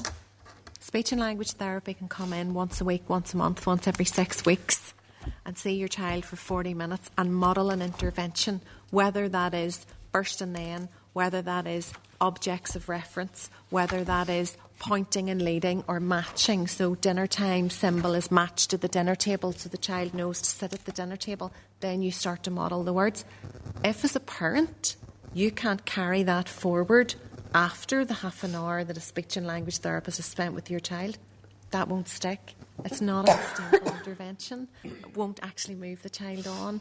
So that's why it's 10,000 children, 20,000 parents, so that we can wrap those together and make the intervention stick. As Lindsay said, it's not about targets, it's about impact, it's about the outcomes for the children. Whatever we do in this space needs to have a long-lasting impact on the child. And this is the outcomes framework that we'll talk about another time. Yes, more than happy. Because obviously there's loads of questions to that. I think we are right to do a separate session on that. I think, again, it's like members have touched on it already around this feeling different for the families and what stage you're at of actually delivering this. So I wanted just to get a bit of clarity around that. Workforce has already been touched on. I think you'd mentioned at the start, you've got this delivery plan, you're now working on an operational plan, and you'd referenced that you're having conversations with the EA about this. Yes. So have they been part of this conversation the whole way through? Have they been engaging with, in terms of your transformation bid that you put in? There's an expectation that they obviously should be ready to do this now, or? I think when we talk about working with them on the implementation plan, this is by no means the first time they're saying that. I think what we're doing there is, in recognition of the scale and the scope of this agenda, we're putting together an integrated implementation plan. We don't want to go off and do a DE plan, EA do their EA plan, which perhaps may have happened in the past. This has to be an integrated implementation plan so that everybody's really clear on A, what the roles and responsibilities are within that, because there'll be elements, as I said, that EA will be largely leading on from an operational perspective. There'll be other that are more policy-driven responses that we'll be leading on, but there's also a really critical piece around managing this as an overarching strategic programme. It's about things happening in the right order, in the right sequence and in the right time, because there are certain things that naturally need to fit and move together in tandem. So, for example, we've already talked about the graduated response, the focus on that, alongside the local impact teams, alongside teacher professional learning. So those are the conversations we're in the detail with EA colleagues now around what needs to move first and when, what needs to move together, and how do we get our collective messaging right so that there is the clarity for teachers, that there is the clarity for parents. So when we talk about working with the EA, it's at that level of detail. They've been involved. We've co-chaired the end review together. They've been involved in the work streams. So this is really about now operationalising that. Yeah, and so I suppose the extent of the plan now is really these kind of pages rather than the whole big operational plan. You've got the 27 million as opposed to the 570. So this is now, the SEN reform agenda is much more streamlined. So that bigger document now, I guess, isn't what we're looking at anymore. It's really just... Well, I think there's a tricky balance there because, yes, we must spend this 27.5 million. We must monitor the outcomes of that for the purposes of the transformation fund. And back to your earlier point, Pat, I think a lot of that's driven then the pilot approach because of the limitations of the transformation funding. But we can't lose sight of that 5-year delivery plan. And the important point about the piloting and the testing, that will be done on a rolling agile basis so that we're monitoring, we're measuring, importantly we're learning so that that then becomes the business as usual. Yeah. So it's not about taking forward tests and pilots over here. That's to inform the longer term policy and direction of travel. So we don't want to lose sight of that 5-year plan. It's vital that we don't. So just very briefly for a final question, Michelle. So just in terms then of September coming, you will have obviously knowledge now of how many kids are going to be coming into this system for placement through the SEN delivery programme coming into our schools. So what are we looking at then around September in terms of kids that need to have interventions, kids that are going to be getting placed in September, and how you're resourcing that? Where are we at with that kind of planning, I suppose? I think those two things are different, to be fair. I think, this is not just based on children that are coming into our system in September. Well, we've got 70,000 children in the system now. Taking that on its own then, where are we at then with planning for September in terms of kids? Specifically in terms of the placement issue or the local impact teams. So the EA have stood up, they have their task force and they're taking the lead around the planning around that. They've already been out engaging with schools around the establishment and the expansion of specialist provisions, and they've been taking forward all of that work, building on the work that they did last year. Okay, and do you have a sense of the scale of that task now, the figures that you're going to be looking at? There isn't an official number at this point in terms of the numbers. They're still working on those, looking at statements that are coming through and the reviews of statements that have been undertaken. As you know, we always have this quandary as well, that it's very difficult to draw a line at a particular figure as children are continuing to come into the system, but EA are actively working on all of that. For follow up with the EA again, so that's fine. That's David indicated next. Thanks very much, Chair, and thanks for your presentation so far. I was going to touch on the teacher training and so on, but you've covered some of that, and I would say I agree. It's something that I feel the committee's been pushing for, that there needs to be that in terms of mandatory training in SEN, and that's what I've been hearing from our schools as well. And as you say, when you've got you're going to have 20% of school population with these needs, that's not an optional extra. That is mainstream teaching, is going to be mainstream teaching. So I think that is a message that needs to be delivered, and I think it's a positive thing. And I think what we've tried to do is strike the balance between ensuring every teacher is a teacher of children with special educational needs, and ensuring that all teachers are at a certain level and understanding to equip them to do that, but also allowing specialist routes for those that may require more specialist training to look after and educate children with more complex needs. I think that sort of general level, I think, is something that I felt has been sort of sought across committee. So I think that's positive. We hear the concerns about workload, but I don't think that this is something that should be a negotiable element of it, in my opinion. I'm not going to go down that line, though. One of the early actions I see is the review and the quality and appropriateness of specialist provision, and particularly it says including the specialist provision for early years foundation. Now, we know about the significance of early years, and I'm going to take a slightly different direction in the sense that there's a lot of focus on those elements of SEN which have rocketed, I guess, in recent years. But in some of the areas that have been more stable, I'm thinking parochially, I guess, of Craigie Primary School and the deaf unit there, and their wish to have early years provision for deaf children there in terms of preschool. Will there be consideration given? They obviously have a deaf unit within the school. They talk about the benefits both for the deaf children, but also for the mainstream children in mixing and seeing that and being able to relate, because that's normal. They're normal everyday school life. They say that will be increased even more so if that's done at an earlier stage. Will that also be reviewed in terms of the more? Don't know how the best way to put it. Those more. Those special needs that have been perhaps more recognised in the past and been dealt with in the past and haven't seen the rise and therefore don't have the focus at the moment, will they also be taken into that review? I mean, if there's a need for that, if that school feels the need for early years provision, I have no issues about going out and having a chat with them about it. You know, if they don't, as a school, they're too small to meet the criteria at the moment. But right, okay. They are meeting a particular need in terms of the deaf unit within the school. Yeah. So I just think that's probably something that needs to be reviewed and considered on that basis. We can take that in, absolutely take that into consideration. Thank you very much. The other thing is, and it returns to something probably the committee has discussed in the past, and I realise that there's less of it now, but it still remains an issue, is that where there are children that are seeking placement or have been placed, but it's an inappropriate placement, and then seek to be moved. I had a concern, I think I raised at one stage in committee, but it was raised again with me by a principal that I visited recently, and that is someone who gets moved and get moved pretty much at the end of the academic year. And that principal felt that that was someone that was moving out of their school to more specialist provision, but felt they had to push to get that, rather than that child go into its P5 year, to go back and do its P4. Okay. I feel that's almost a rights issue, that where a child has missed out on most of a year of education where it should have been different provision, that should be put in front of them and offered proactively to the child. Do we do that?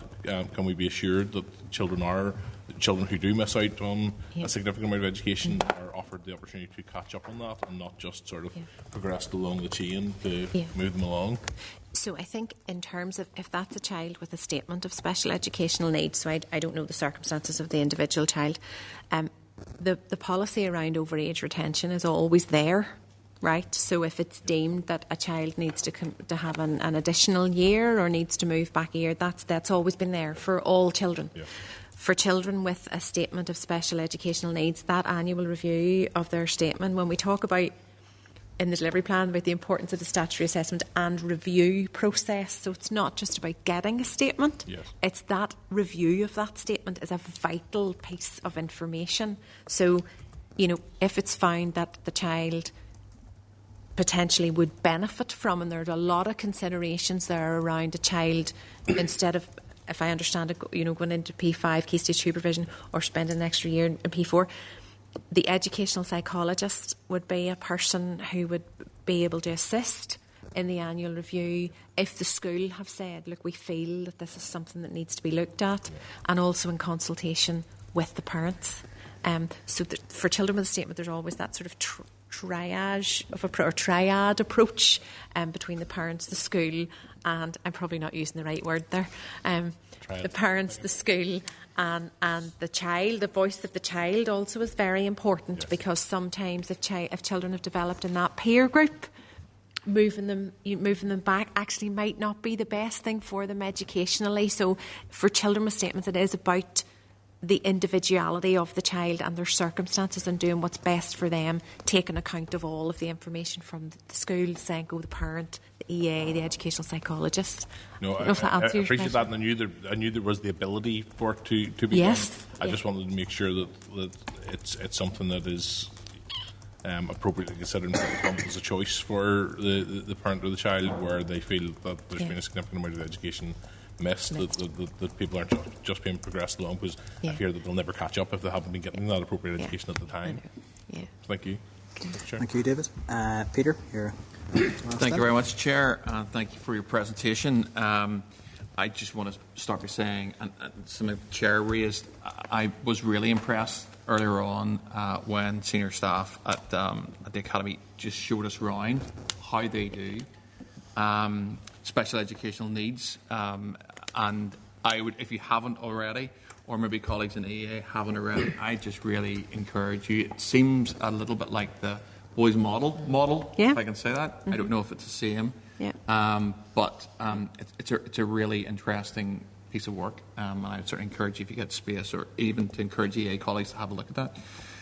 My questions are dreadfully simple, but I'm going to start, but I have a few of them. The page 11 enabling actions, Janice, if you just start there. In the plan. I was just checking. It says year 1. Is year 1 24-25 or 25-26? 2025. 20. The plan start. 2025. 2025. That's Take that as the calendar year. That's fine. I think we need to not get hung up on financial year, calendar year, academic year, because we work on all three. Fine, it's this year. So look, it was just to commend the piece that I saw there, which is entitled Relationships, Confidence and Trust. My sense is, this is it, and has been reflected by the committee this afternoon, it's a really big piece of work. It's a sensitive piece of work. It's a very involved piece of work, and what I saw there, I think, is really crucial to this in terms of that special needs advisory champion, the establishment of lived experience forums, children's parents, and so forth. Yes. I think that's a crucial piece of the jigsaw, but I was glad to see that. So I want to just reflect on that. One of the questions I have isn't necessarily in this, but I would like your opinion on it. And Janice, I know you've done a lot of research, so you may want to pick up on this. Page 6 of the presentation suggests about 20% of our children here in Northern Ireland have some level of special educational needs. The Audit Office in England published a report last year that said 11% in England had special educational needs. Now, I'm no expert, and they might be measuring slightly different things, and I don't know if you know if they are or not. But if they're measuring something that's relatively similar, have we got, because the difference there of 9%, I would say, is significant.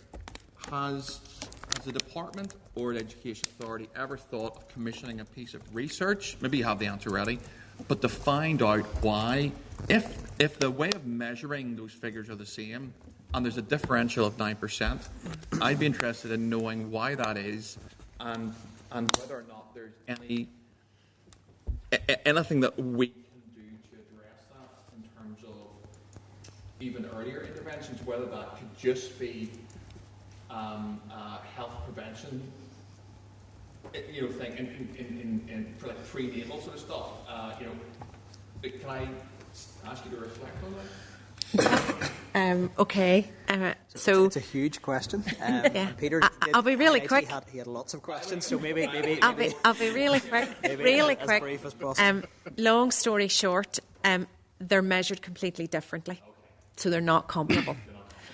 There's no, as I would call it, there's no sideways comparison.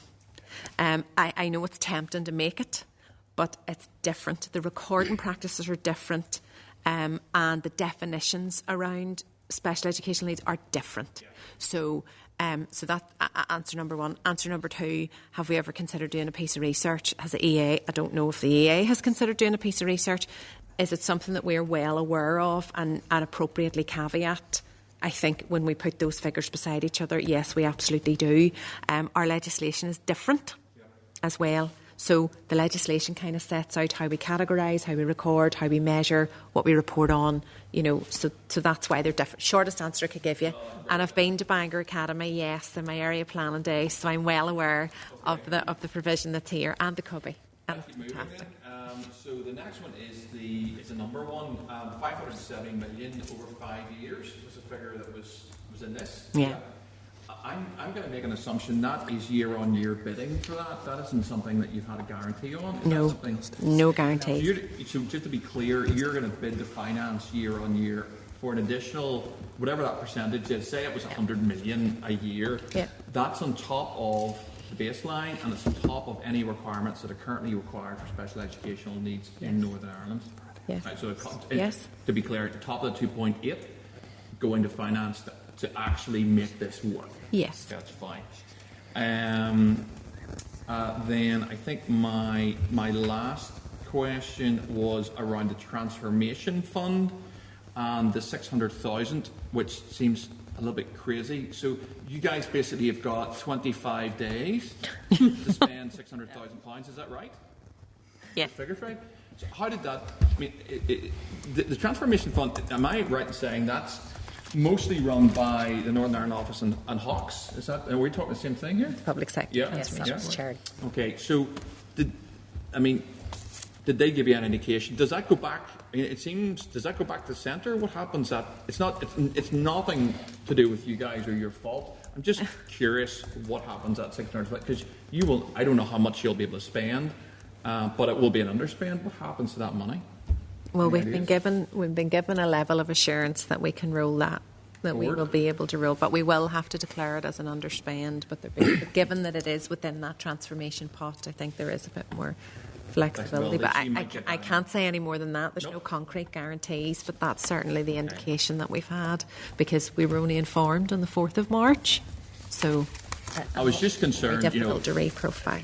It may not seem, and it's not a ping at the department, it may seem a small figure when we talk about 2.8 billion or that, but it's really significant in terms of when we're looking at some of the things that we're looking at. I mean, it's just looked at the figure and I thought, if that goes back to the centre, how many, how many speech and language therapists or psychs, or how much intervention could you get for £600,000? So it was just a concern I had. What I would also point out is that I think, just in view of the significance of this, that we proceeded with a lot of work at risk in preparation for the transformation bid. We just simply had to, in terms of the amount of analysis and research that had to go in to inform that bid. And I think that was recognised by the transformation bid fund as well. So some of that, the 600,000, will go against that, but yes, undoubtedly it will result in a level of underspend given the timing. Okay.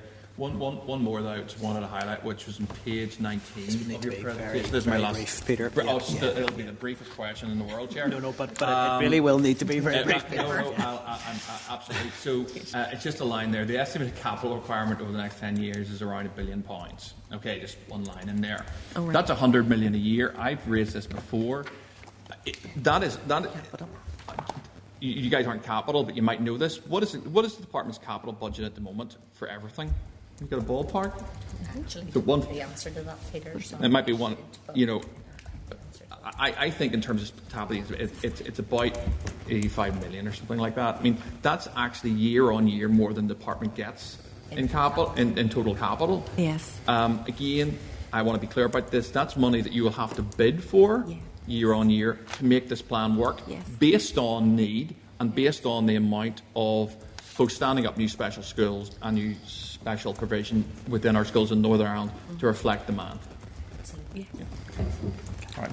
Thank you, Chair, for your indulgence. Thank you, Peter. And we run way over, but I don't think there was any prospect this session wouldn't. And we don't even have a full committee here, so appreciate your time. I wanted to just make one final point, and I think just given where we are today with Bangor Academy, I think a number of members have referenced it. This is my second opportunity to visit the SEN provision here. Really impressed.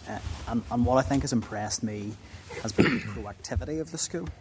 and this comes through really clearly from the principal and from the staff working in the provision, that they've just decided this was the right thing to do. So nobody came and asked them to set up a SPIM.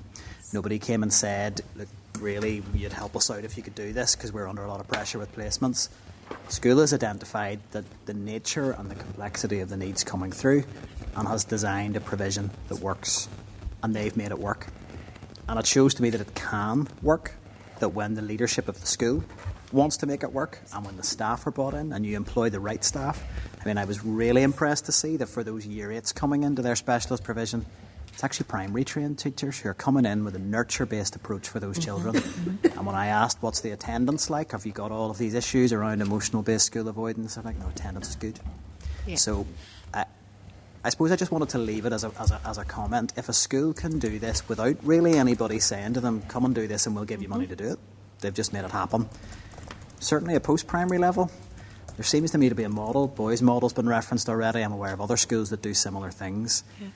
I think it would be really good to see this just becoming how we do things. Absolutely. Because it seems to be working. There's probably no time to expand it. Maybe something we can follow up in writing with the committee.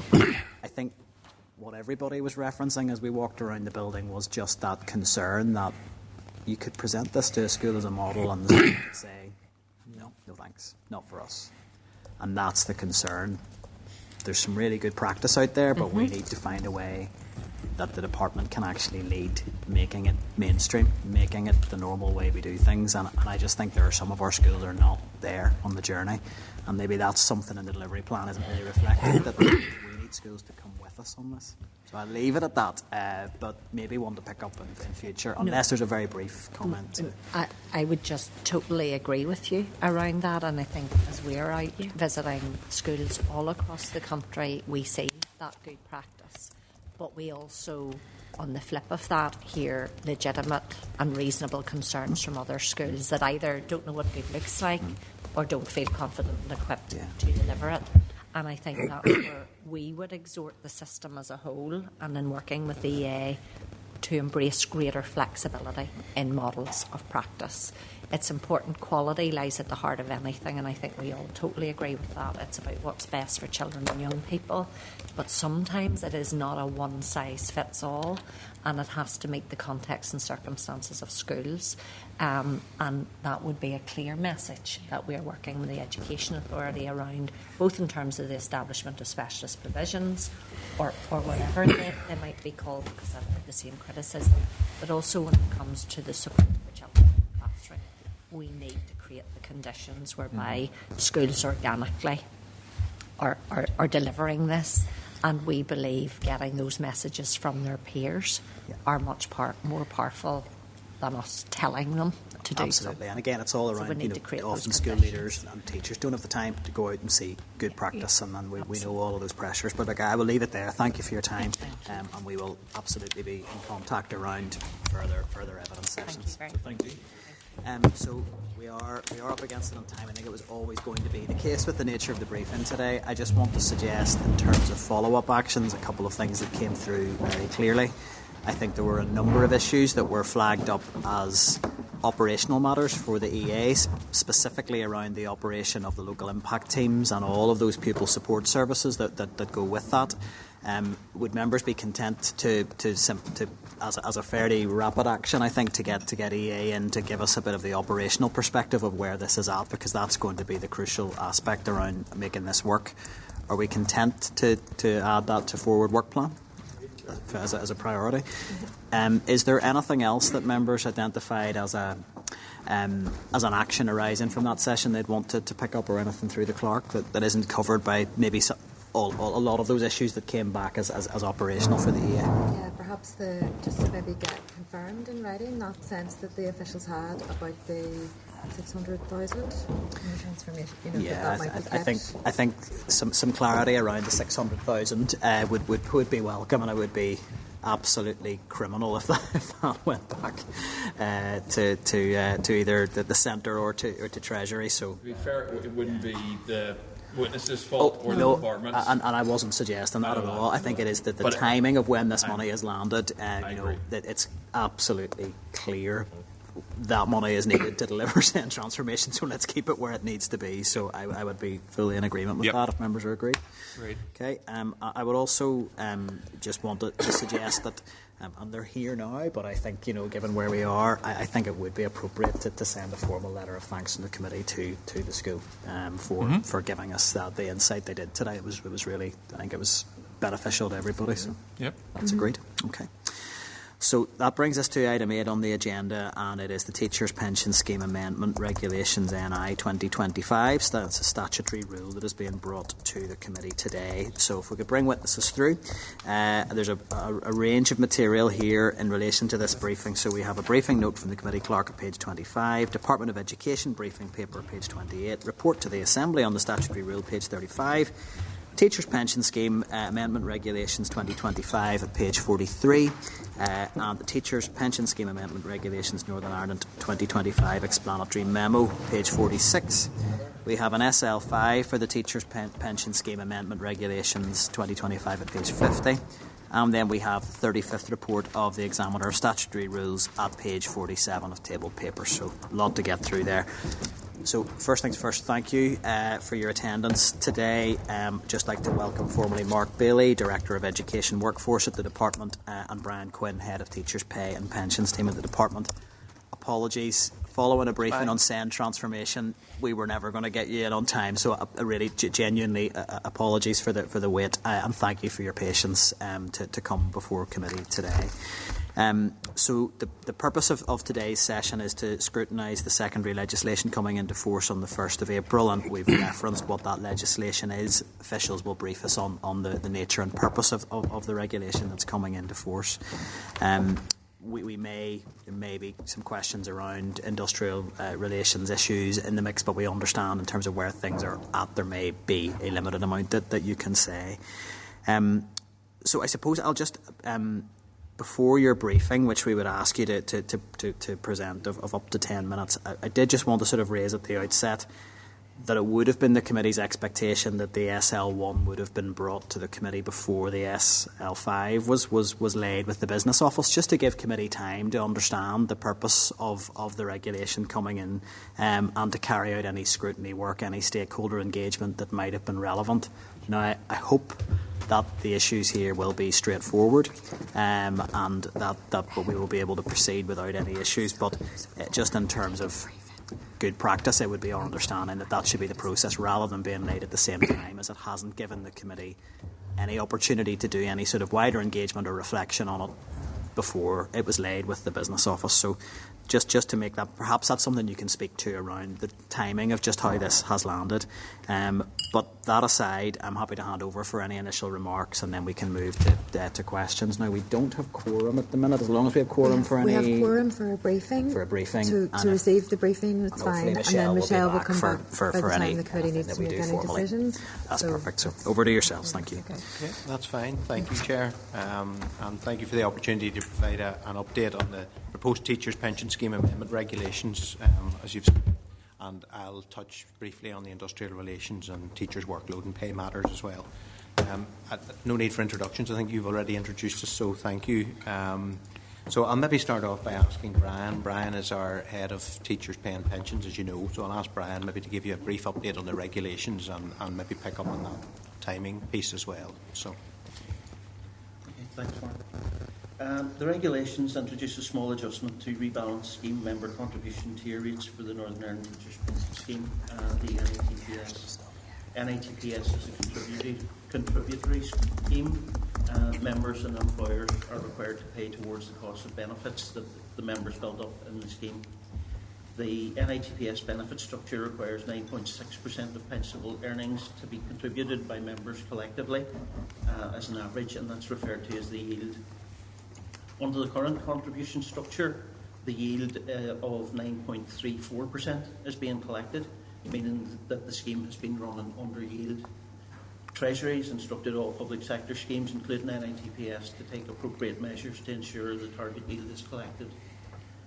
The Department worked closely with the Scheme Advisory Board, the SAB, in conjunction with the Government Actuaries Department on the potential changes that could be made to achieve the target yield.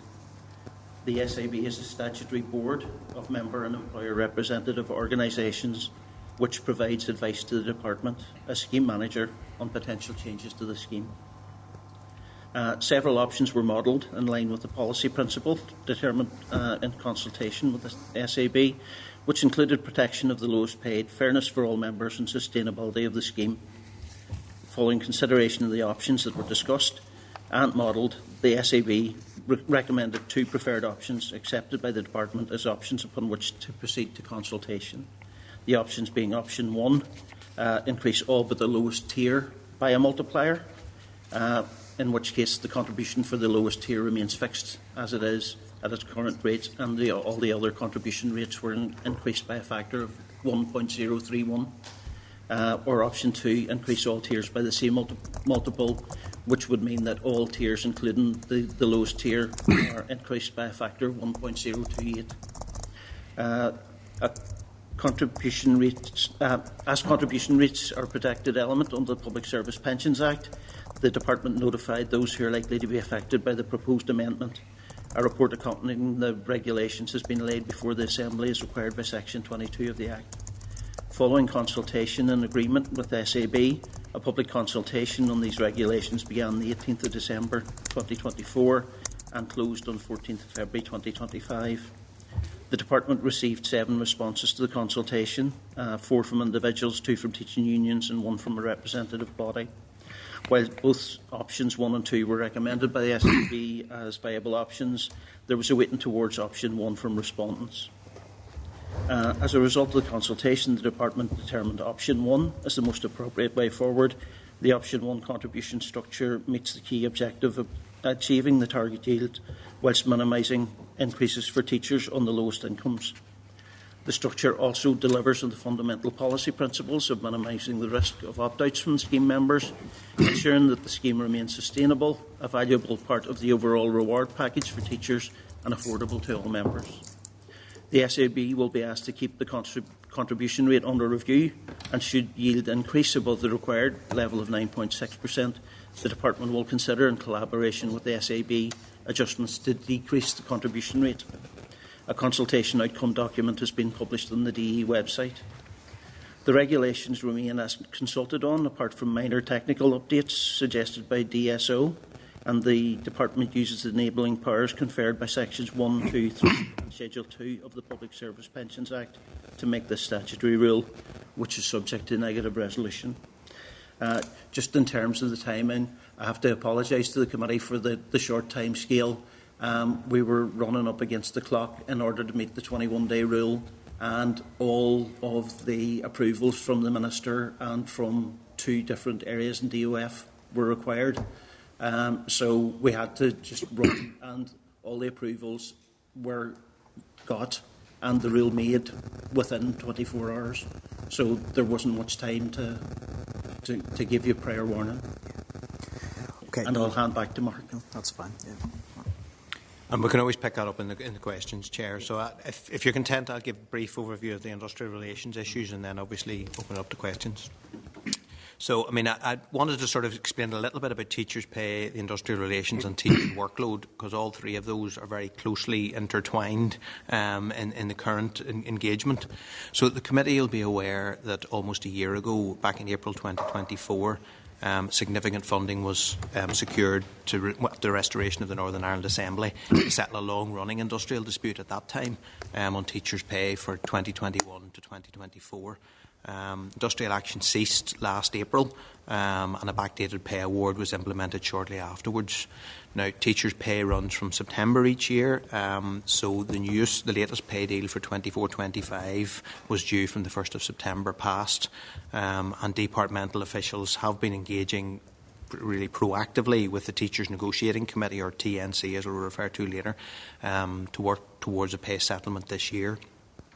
Now, from the outset, we outlined the financial challenges and the timescales for pay discussions, and the unions obviously were made aware that the financial monitoring rounds in October that in advance of that a formal pay offer couldn't be made, so they knew it would be early in the new year. But as I'm sure you're aware, 4 of the unions balloted their members for industrial action in the autumn, and that was NASUWT, NEU, UTU and INTO. The 5th union, NAHT, have so far refrained from balloting their members in the hope that a resolution can be found soon. So the Northern Ireland Teachers Council, which is all 5 of those unions that I've just mentioned, their pay claim for 24-25 was 13.5%, which would have cost 118 million or thereabouts in this year, and about over 200 million every year going forward. So it was unaffordable. But discussions focused around about the 5.5%, which I know you'll be aware is in line with recent pay increases in England. And whilst the unions balloted on the issue of pay only, that was the 4 unions, it was very clear from discussions, and we knew already, that teachers' workload was a key issue which required attention. So on the 31st of January this year, a formal pay offer was made to the unions by TNC management side. It was a 5.5% pay increase, along with commitments for a joint programme of work to help resolve some of the workload issues. And despite recommendations to accept that from all 5 trade union executive committees, the membership of the 4 unions who rejected the offer, the 4 unions who had balloted for action. So that has led to action short of strike, regrettably again starting on the 10th of February this year. Rejection of the offer was disappointed, as industrial action has negatively impacted on the educational experience of children and young people for over a decade. And I'll not rehearse that here, but it has affected many elements of school life around after-school activities, early closures, refusal to cooperate with inspection, and reduced inspection in particular means it's a big problem in terms of the data set that we've got in terms of school performance for the last decade, and also is worrying around safeguarding and impacting disadvantaged pupils and those with barriers to learning.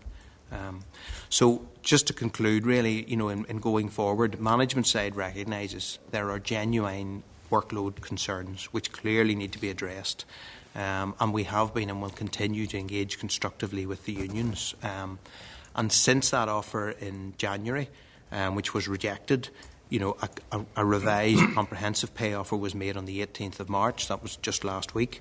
And you've alluded that already, Chair, in terms of the ongoing consultation there. But that was, it was a 5.5%, same pay offer as previously. But there are now 26 commitments built in around the workload issues, including a commitment to the timing of future pay awards, because that is of issue to the unions and to their members as well. So the unions are currently consulting their respective memberships on the revised offer with a closing date of the 27th of March, which is tomorrow.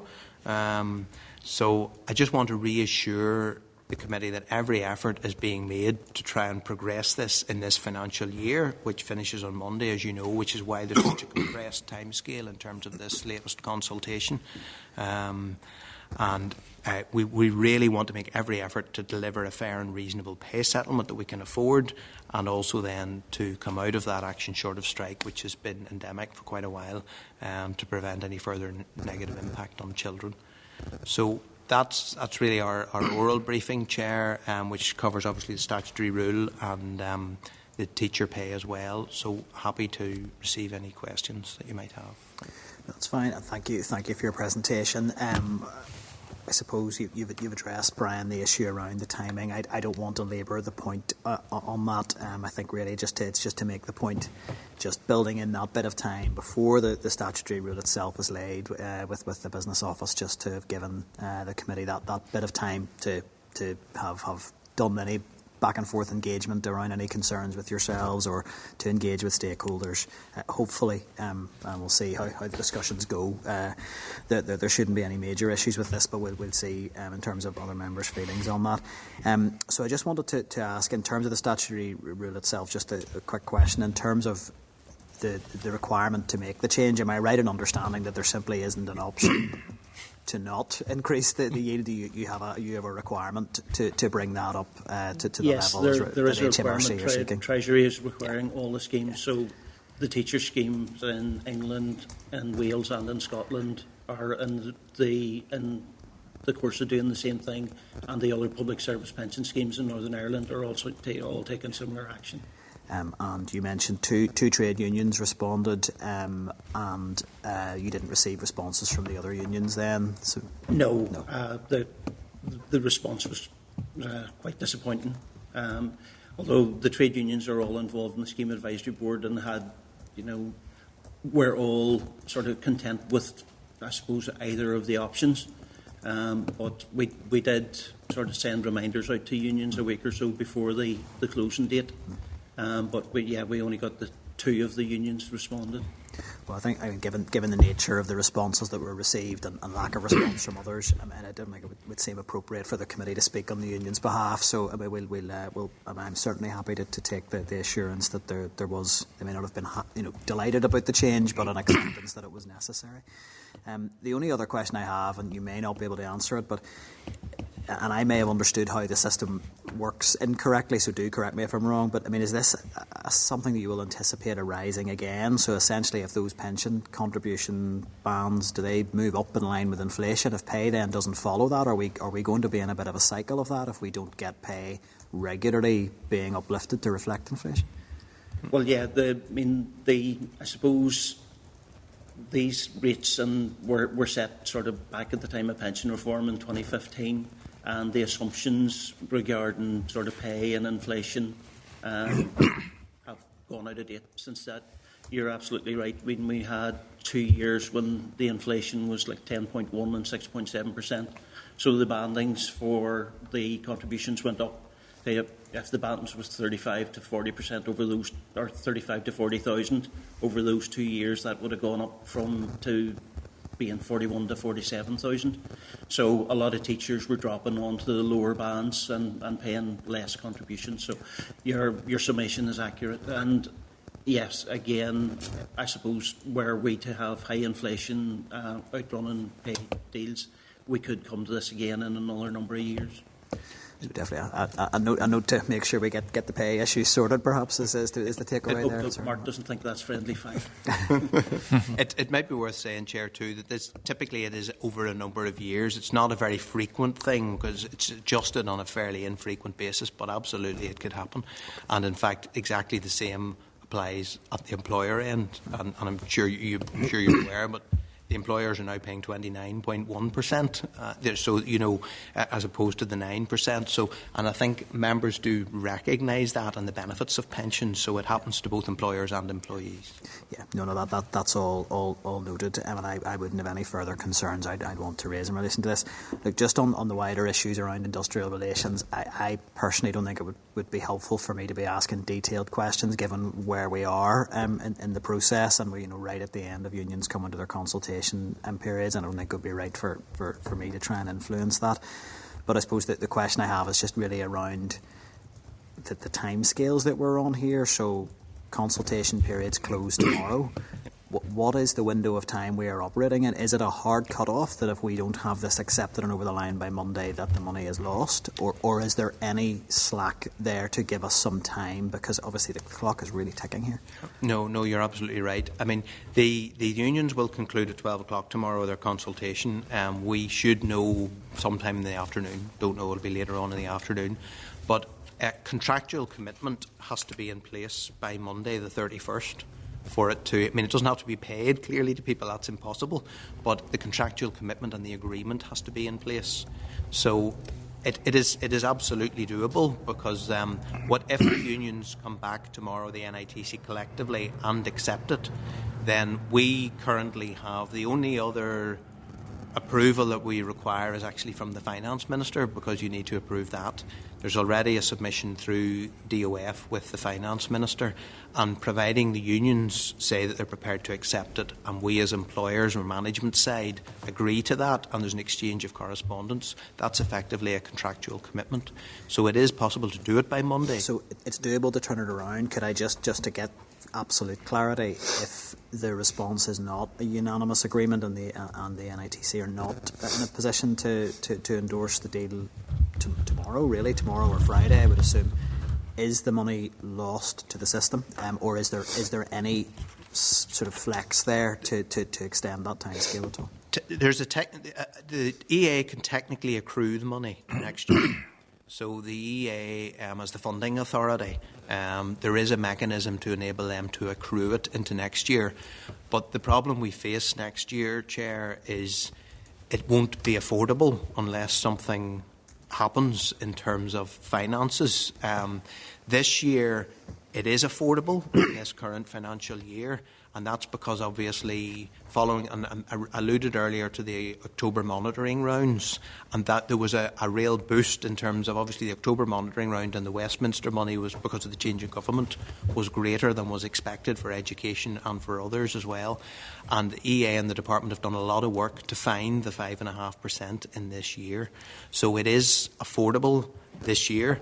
It will be much harder to demonstrate affordability next year. So if all goes to plan and we have this agreed by Monday, this then becomes a budgetary pressure for 25-26 yes. almost immediately. Yes. Okay. Absolutely, as it will for health and for the civil service, for DOF and every other public body. Yeah.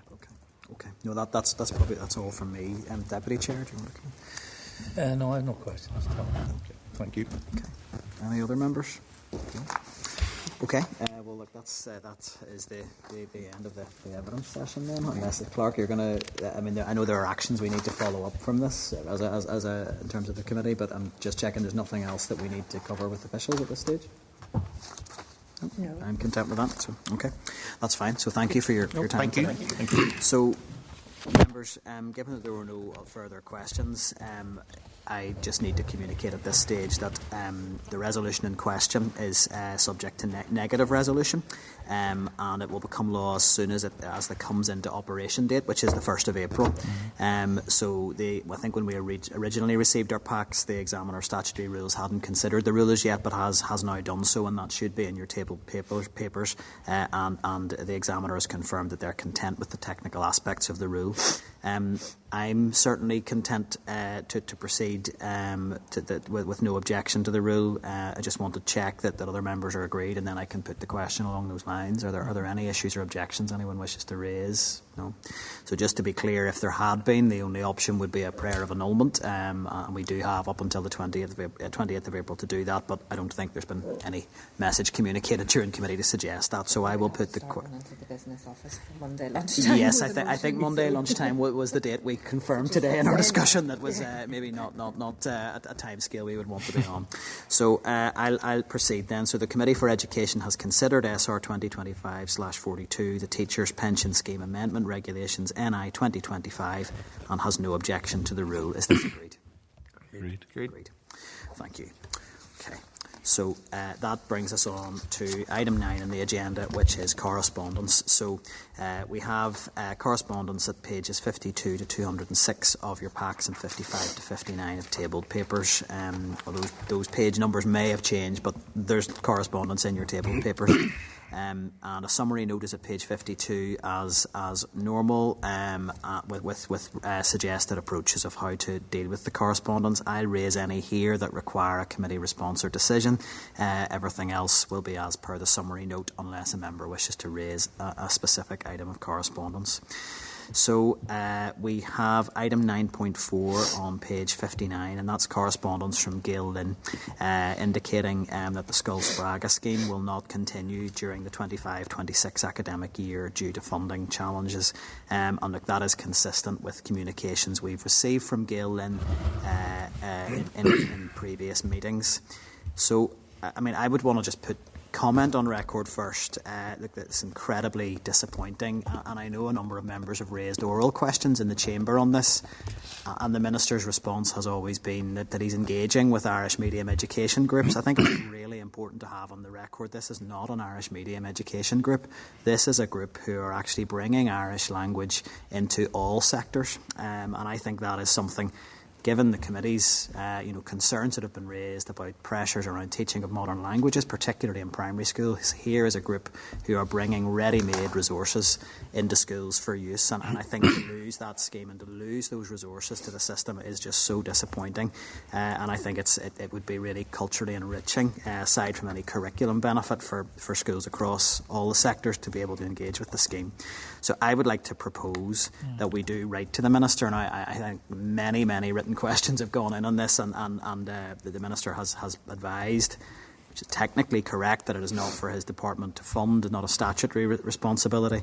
But I would be really keen to see if the Minister would give any kind of agreement or commitment to meet with this group to hear about the benefits, to hear about the curriculum impacts of this and the impacts on school communities and the schools who have participated, the really positive feedback that they've provided. My understanding is also that we are not talking large sums of money here, and it would be, I think, a really positive step if the Minister would commit to meeting with them. So I would like to suggest that the committee does right to ask the Minister if he would commit to that engagement, because I think to just let this scheme sort of wither on the vine without that engagement would be hugely disappointing from my perspective. And I've been hugely impressed by the commitment of the team working, really small team working together. Really successful scheme. But that would be my proposal of how we deal with this, but I'm happy to hear from other members if that's agreed or if there are any other views. Chair, could I just add my voice to that? I mean, I agree to write to the Minister, and I mean, I would have to say, I think if it was an organisation that was bringing French or Spanish or something like that into primary schools, maybe there'd be a different response. Despite that, I mean, all of us should be aware of the advantages of any sort of bilingualism in school. I mean, if you go to the continent, I mean, kids are learning 3 and 4 languages in primary school, never mind going on into post-primary. And the benefits of, cognitive development and so on of learning other languages when children are young are well documented. It doesn't make sense. But I agree with writing to the Minister anyway. I think Michelle in first, then David, apologies. Yeah. Echo Pat's comments on your own. I think it's a great scheme. It's high demand as well. There's a queue of people wanting to engage with this, and that is a testament to the success of it and the effectiveness of it. And I think it is right to look at it in a more holistic way in terms of that bilingual benefits within schools. So absolutely right to the Minister, and I hope he gives them a hearing and a fair hearing about it. Yeah, no, absolutely, yeah. David? Thanks, Chair. I have no objections writing to the Minister. I would just answer Pat's. I understand what he's getting at, but I think in the current budgetary context, there's lots of things we would like to see our schools doing that are not. And Pat's talked about healthy, happy minds and different things before. There's lots of things we'd like to see happening in schools that aren't happening. I don't think anyone's doubting the benefits of bilingualism or multilingualism, but I think there's at times there are choices to be made, and where there are things that are statutory responsibilities and things that the Education Department needs to look at. We've talked about things today that we would like to see the Education Department do, and it comes down to choices. So it doesn't mean that there isn't value in some of the things that aren't being done. It just means that at difficult times require difficult choices. No, I mean, absolutely, and I don't think any of us would dispute, particularly after the briefing we've had today and the scale of the financial challenges facing the department to deliver transformation. We're talking about really small sums of money here with this, but look, I appreciate that there's no clear dissent on this, so everybody is happy we write to the Minister. So look, that's really welcome, and I know from the team at Gael Lynn that they will really appreciate the committee agreeing to take that forward. So I think that's a positive step. Item 9.5, page 62, it's correspondence from the Department of Education providing the GTCNI annual report and accounts for 23-24. I just want to reference this very briefly, and look, it may be that the department come back to say, look, they've already provided this information, but I wouldn't just mind just revisiting, getting an updated position from the department, given that we had a decision from the previous Education Minister, Michelle McElveen, to wind up the council, but we're still receiving these reports. I understand there may well be statutory functions that need to be carried out, and there hasn't been another model found perhaps to deliver it, but I would like to write to the department just to seek clarity around the current status of GTCNI, its future and its current governance arrangements, if members are agreed. Agreed. Okay, item 9.7 and page 152, and then item 9.11, page 202, as they are connected.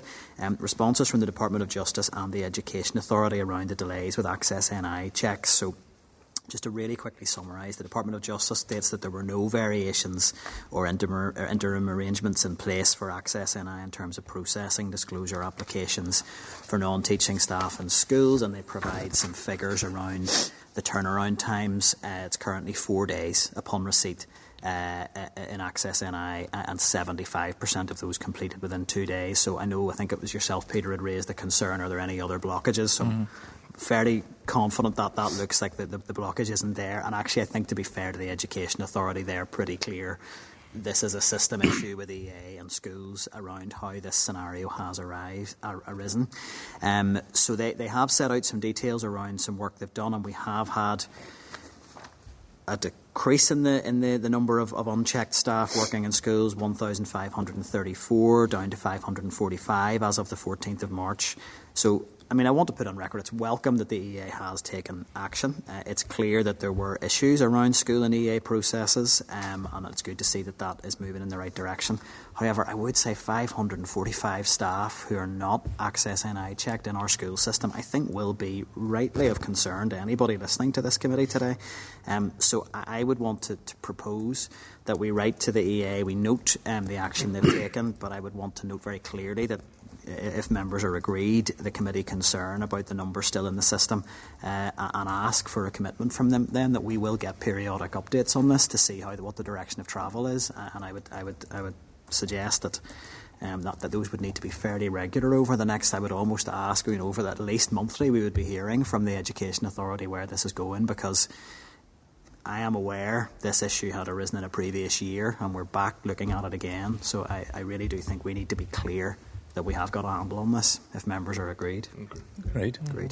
Okay, item 9.8 on page 153. It's correspondence from an individual asking the committee to look at the recruitment process for the Struhl Shared Education Campus Education Advisor role. And they have set out some information that they received in Freedom of Information requests and have raised some concerns about the process. So I want to just say at this stage, I'm content to take this matter in open session if we are agreed on a quick action on it. If there is a more detailed discussion that arises that could involve getting into the real detail around a recruitment process, we may need to consider closed session. So I'll just ask members to bear that in mind in terms of how they frame their remarks. But I would summarise to say the individual sets out 6 questions that they're asking the department to answer based on the information they got back on their Freedom of Information request. And I would want to propose that we put those questions to the department to at least see what they have to say, and then the committee can make a more informed decision on how they want to proceed with this. Are members agreed? Agreed. Mm-hmm. Agreed. Okay. Item 9.12, page 206. It's a response from the Minister of Education regarding the department's engagement with Young Enterprise Northern Ireland. It's a disappointing response. A number of us here were able to attend the informal briefing with Young Enterprise Northern Ireland, who set out very clearly the benefit of what they deliver and provide to schools, but also the really difficult position they are now in, where potentially looking at having to charge for services and make decisions around which schools they charge and which schools they don't. And I don't think that's a position any of us would want to see them in when they're really delivering a really, really critical curriculum intervention. I'm going to propose at this stage that we share that with Young Enterprise Northern Ireland, but that we note it very clearly with the intent to take that forward to our concurrent meeting with the department, with the Committee for Economy, so that both education and economy officials can provide an account of what they propose to do with this, and if there are real threats to the service of Young Enterprise Northern Ireland, that the departments are clear on what they're going to do to plug that gap, because it's the only really focused entrepreneurship, financial management education, business education that is really going in universally to schools. So, are we agreed, or are there any other actions members might want to propose, Peter? Yeah, no, it's not. I'm happy to agree to that, Chair. No issue there. It would more be a comment that actually, I share your view. I think Young Enterprise is really, really important, not least for the reason that it encourages entrepreneurs. Northern Ireland's economy survives on SMEs. The UK's economy survives on research and creating things that other countries can't. And this is where this all starts. But I would just say I'm happy, and I think this is a key item to pick up when we meet jointly with the Department of the Economy. I do not think this is something that education should have to carry in terms of the financial burden of it anymore. I wonder whether or not at that meeting we could look at whether there could be some sort of shared model between education and economy, and that could be put to the ministers in that context, that may offset the sort of significant loss and the implications that's going to have for young enterprise. So, I would concur with that approach, and I think from speaking with Young Enterprise, that they're really clear. They know they need to do all their work that they need to do to be as financially sustainable as possible. They don't. I don't think they feel entirely comfortable in a sort of beg and bowl scenario, but there is a limit to what they can do, and there's also a limit to the amount they can charge schools. And I think that's really important. We know the financial budgetary position for schools, and this could be the sort of service that's first to go if you have to pay for it. So I think that's. I'm content that there's agreement there on that. So if we can move on to the next item, item 9.13, page 60 of tabled papers. It's correspondence from the Buddy Bear Trust, which is an independent special school, inviting the. I can maybe provide a bit of commentary on this. It's put in my briefing as inviting the committee to visit the Buddy Bear Trust Conductive Education School. In terms of contact, they had approached my office, my constituency office directly, and I'm going to be clear, I hadn't been aware they were putting this to me in my role as committee chair, and I think there'd been a wee bit of email correspondence breakdown. I had confirmed by email I was very happy to visit, but that I was provided that response in my capacity as an individual MLA and member. But as the communication has now come through to committee, I'm very clear to confirm if members are agreed that I am happy as chair to go and visit the school, and if there are any other members who have an interest in attending that visit, to let the clerk know. And I think we'd be more than happy to facilitate that if members are agreed. Great. Very good. Item 9.14, page 61 of tabled papers. It's correspondence from the Minister of Education asking the committee to reconsider the length of the committee stage of the school uniforms bill. Now, we had a discussion of this at our committee session a couple of weeks ago when we set the length of the committee stage. I suppose just from comment from my perspective first of all, and then just hear from members in terms of how we want to respond. The Minister's letter, ultimately, when you get to the final sort of point of it, is that he is proposing that the committee stage should end on the 30th of May. My concern with that, when our call for evidence ends in the middle of May, it's really leaving us about 2 weeks to hear oral evidence, to do the line-by-line scrutiny, to consider any amendments, to produce our committee report, to get that before the Assembly. The idea that we could have that delivered by the 30th of May feels to me essentially asking us not to do any scrutiny. It seems to be working off an assumption that there will be no amendments, that there will be no stakeholder engagement, and that the bill is the finished article. I didn't sense from our discussion as a committee that anybody felt that we were comfortable with that approach. I absolutely take the Minister's points around the timing for schools writing their prospectuses, and of course, all of us want to see any impact that can be made in bringing the cost of school uniforms down delivered as quickly as possible. But I think if that is done at the expense of carrying out scrutiny, I wouldn't be comfortable with that. So I think my proposal would be that we do write back to the Minister. I would want to make very clear to him that the committee has no intention of dragging this process out a day longer than it needs to be, so that we are not treating, and we were clear in our deliberations, the 3rd of December as a target. It was just to make sure that if there is a substantial amount of stakeholder interest in providing evidence, if there are a number of amendments that need to be discussed, which requires back and forth correspondence with the department and obviously our sessions in committee to discuss that, that we needed to build in the time, but that absolutely nobody's viewing the 3rd of December as a target. I would be proposing we go back to the Minister to set out that rationale and to effectively leave it there. I don't think there's any value in a back and forth correspondence beyond there, but that's my proposal. If Deputy Chair, you want to speak to it, then I agree with everything you said, Chair. No trouble at all. Okay. Any other views, Peter? Chair. Chair, I think what the Minister's saying here, and I think we should give him credit for the expeditious way in which he has pushed through this over a very compressed timescale, and he mentions that in his letter, and I think I think there's probably a balance here. I mean, whether or not we can shade off parts of this while still scrutinising the bill is probably the wider question. So there's a call for evidence on the 12th of March, and that's open for 8 weeks. And then the oral evidence session starts on the 28th of May to the 18th of June. I mean, this is the first time of me scrutinising a bill. That's my mum. I just put that away over there. So it is usual for example, and this is more from my knowledge, for a call for evidence to be open for as long as 8 weeks on quite a specific area. And I suppose my question would be, could that be shortened? It doesn't shorten the scrutiny process in terms of my understanding of that process is you're asking for evidence, and then the evidence is heard later on. Is that possible? Or I mean, I'm just putting it out there. Like, I'm not gonna divide the committee on it, but I want to make clear that the minister's keenness, I would say, having read through his letter, to get this stuff in place. This is something that every member of this committee wants. Some have campaigned for, and based on our timescales, and we've had the discussion about why they are as they are, this isn't going to be in place for next year. I mean, I'll perhaps bring the clerk in to speak to some of those questions around the length of time for call for evidence. If just to respond around the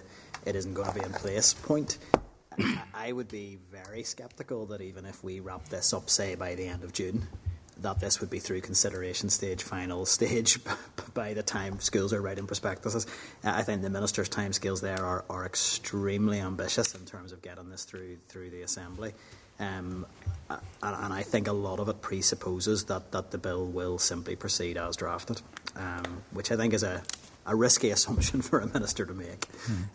But I mean, I would be very happy that our communication is crystal clear, that we have no sense that the 3rd of December is a target, and if we can bring it in a month earlier than that, 2 months earlier, we absolutely will.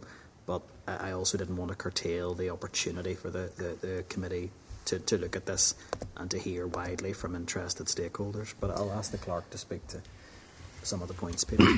Yeah, I mean, the components that the committee was briefed about that make up the committee stage do take kind of minimum periods of time, and the call for evidence is typically between 8 and 12 weeks, 6 and 12 weeks, so I think we've gone for 8. And that's not to say that you can't start taking oral evidence from stakeholders that you know are definitely going to be wanting to go on the record, you know, before the written evidence all comes in. So you can kind of parallel process some of this, and you know, if that's what the committee wants to do, we can definitely do that. Your forward work programme is in your packs, and you can see what's set out so far for the next few weeks.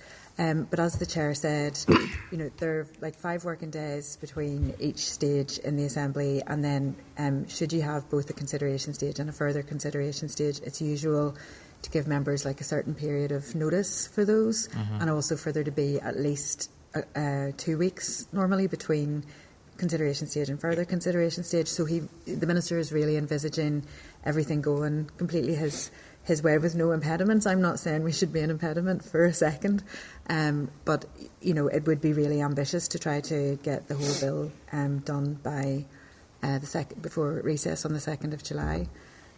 Certainly, I will schedule everything possible, and we've actually been in touch just today with 2 of the stakeholders that we know will definitely be our first in, you know, Competitions and Markets Authority and Retail NI.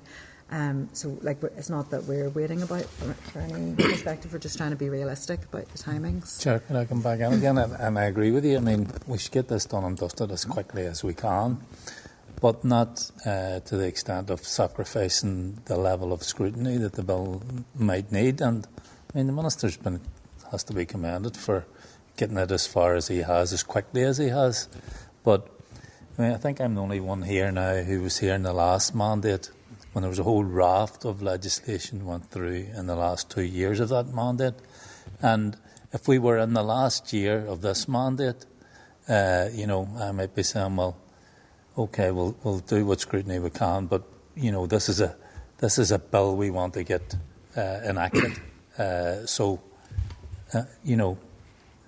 We're not in that situation. We have enough time now to do proper scrutiny on this, and I think that's what the duty of a committee is, to make sure there's proper scrutiny. I would agree, and I think the point that we all want to see school uniform costs come down, I think the committee is absolutely unanimous on that point. But we have to be given the time to make sure we are assured the bill actually delivers on that intention. And the idea that the 30th of May would not give us the opportunity to establish that, I think, to any member's satisfaction. David? I understand the need for scrutiny. I wouldn't undermine that. I think the Minister will have heard, on a number of occasions it being raised that people want to see this in and want to see it in as quickly as possible. With it often quoted that this is going to be facing parents in the summer, and this is going to be, we need to get this in as quickly as possible. So in some sense he's damned if he does, damned if he doesn't. I think that he has to be commended for bringing it this far, this fast, and actually ambition in trying to get this in as quickly as possible is to be commended. The one thing I would say in terms of what Pat's saying is, and I think I said at the last meeting, we have to be, and we'll hear from Retail NI, we have to be careful that actually we have plenty of time, we can see through this. I don't know off the top of my head, but in terms of when orders go in from some of those businesses and so on, we can't leave them on a hook either. So actually overrunning too much could send us another year down the line if we want to be fair to those retailers and so on. So it's things like that we have to be mindful of in this. And I think we're probably rehearsing what we discussed at the last meeting. So I don't want to delay it, and all of this will be covered in the debate in the chamber on this. But Peter's already said you don't intend to divide the committee on it. Are we agreed that we go back to the Minister? And I'm happy to use the language. We commend him for bringing the legislation forward as quickly as he has, but that the committee would suggest that the timescale he is suggesting would not really afford us the opportunity to do any scrutiny, and we want to make sure we have that. That said, very happy to caveat that with, we will bring this to a conclusion as quickly as we possibly can. Can I ask, Chair, just in terms of the process for this, because I haven't been through the sort of legislative process for a bill before on committee. In terms of the call for evidence, is it a case of just anyone who puts in comes and briefs committee, or are we able to sort of? Yeah, we can choose. Yeah. Because I think what I've seen so far across committees is that it's an opportunity sometimes for people to come and state their case and promote the work that they're doing, and we don't necessarily, in my opinion, have time for that. In where someone has something interesting to say and a contribution to make, we should definitely hear from them. And I think that's why the written call for evidence is really important. We should hear widely on that, but in terms of who we hear evidence from, it's the key stakeholders. Yes, absolutely. So again, we may find we're in the middle of June and we've got that done, and we can keep that moving. I'm very happy. I think there's a will in the room to do that. So I'm happy our response to the Minister reflects that. Sure, I'm happy to say to the Minister that the committee will do its best to work to his timeline, but it just makes sense to build an extra headroom in case there are glitches along the way. Yeah, particularly, and I think it's important to notice that note the Minister has put this as this is very simple, but the elements around the cap are not simple. And if we're hearing from the Competition and Markets Authority, if we're hearing about supply chains and lead-in times from retailers, we need to be sure that we don't set and train, if we choose to amend this legislation, perhaps, that we don't set and train on unintended consequences. So I do think we need to build on that time. But I would like a magnanimous piece of holding back cap as well. In the future, I would like a magnanimous piece of correspondence to go back, and that we are absolutely on of the view to deliver this quickly, but we do need some time to scrutinise it. So. Okay, I think we're of agreement there. And then finally, item 9.15, page 64 of tabled papers, is a response from the Minister of Education about recent changes to senior staff and the Department of Education. With apologies to anyone in the gallery, I'm going to propose that we do take this item in closed session. Conscious of time, so hopefully it will be a very brief move into closed session, purely for the reason that I don't want any potential employment matters within the department or references to any individuals being made. So if members are agreed, we move into closed session for that. Agreed. Are we agreed? Yeah, great. So we'll just the clerk to speak to it very briefly, particularly in relation to the 14th of May. Other than that, I think the forward work programme is set out pretty clearly there. So if you're happy just to speak to that date in particular.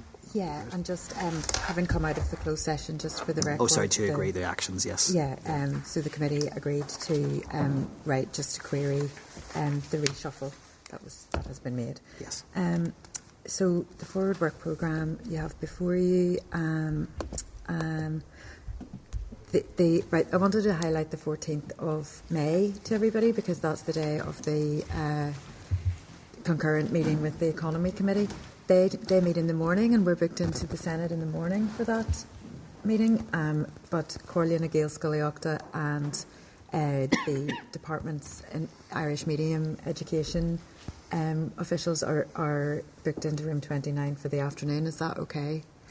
Had you all envisaged that we would still have an afternoon meeting? I think it's just important to get clarity from members if that does work, because I think that the sooner we, if we are not holding a session of the Education Committee in the afternoon, the sooner we would let those witnesses know and get them rescheduled. Would be just from a courtesy point of view. Members, Deputy Chair. I'm happy to do both meetings. So. I'll be honest, I wasn't envisioning a full day at it, although given the fact that Cumnell, School and the 14 to 19 stuff is already booked in, I wouldn't want to move them. I mean, if they're booked in, just checking.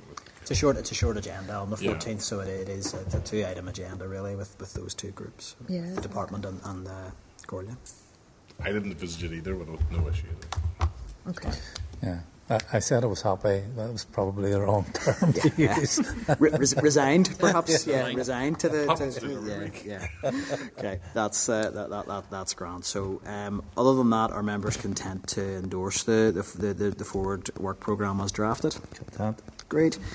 Any other business? I don't have any. Michelle. I was going to raise some matters arising, but Pat was having issues with his computer, so I didn't want to interfere. It's just one item.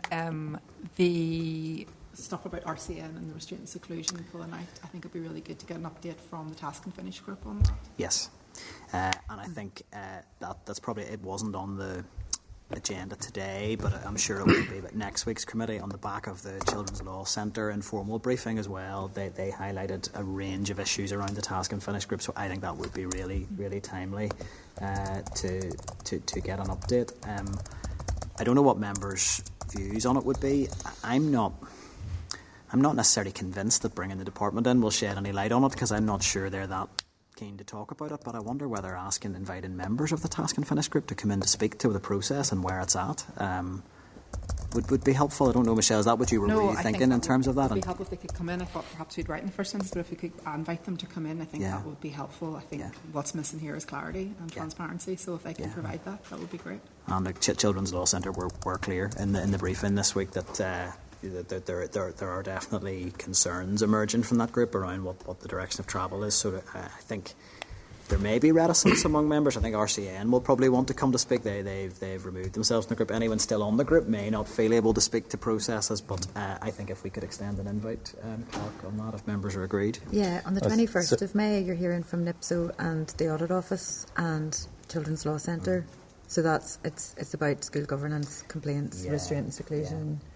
I think certainly an invite. If Children's Law Centre will be able to speak to that then, but I think it's RCN in particular and their decision to withdraw themselves. I mean, whether that be an informal briefing, but I think to invite them to speak in whatever context they're comfortable to do so. Provide them the opportunity to do that. Yeah. Okay. Maybe informal might be more appropriate. I'm just conscious of how much space we have to do it anytime soon. You're talking about the 4th of June. So so no, I think that might be appropriate, but I think it would be worth hearing from them if members are agreed. Great. Okay, date, time and place of next meeting, and that's item 12. So next committee meeting scheduled for Wednesday the 2nd of April at 2 p.m. back in room 29 Parliament Buildings. I'll just put the question on that basis that the committee meeting does now adjourn. We agreed? Great.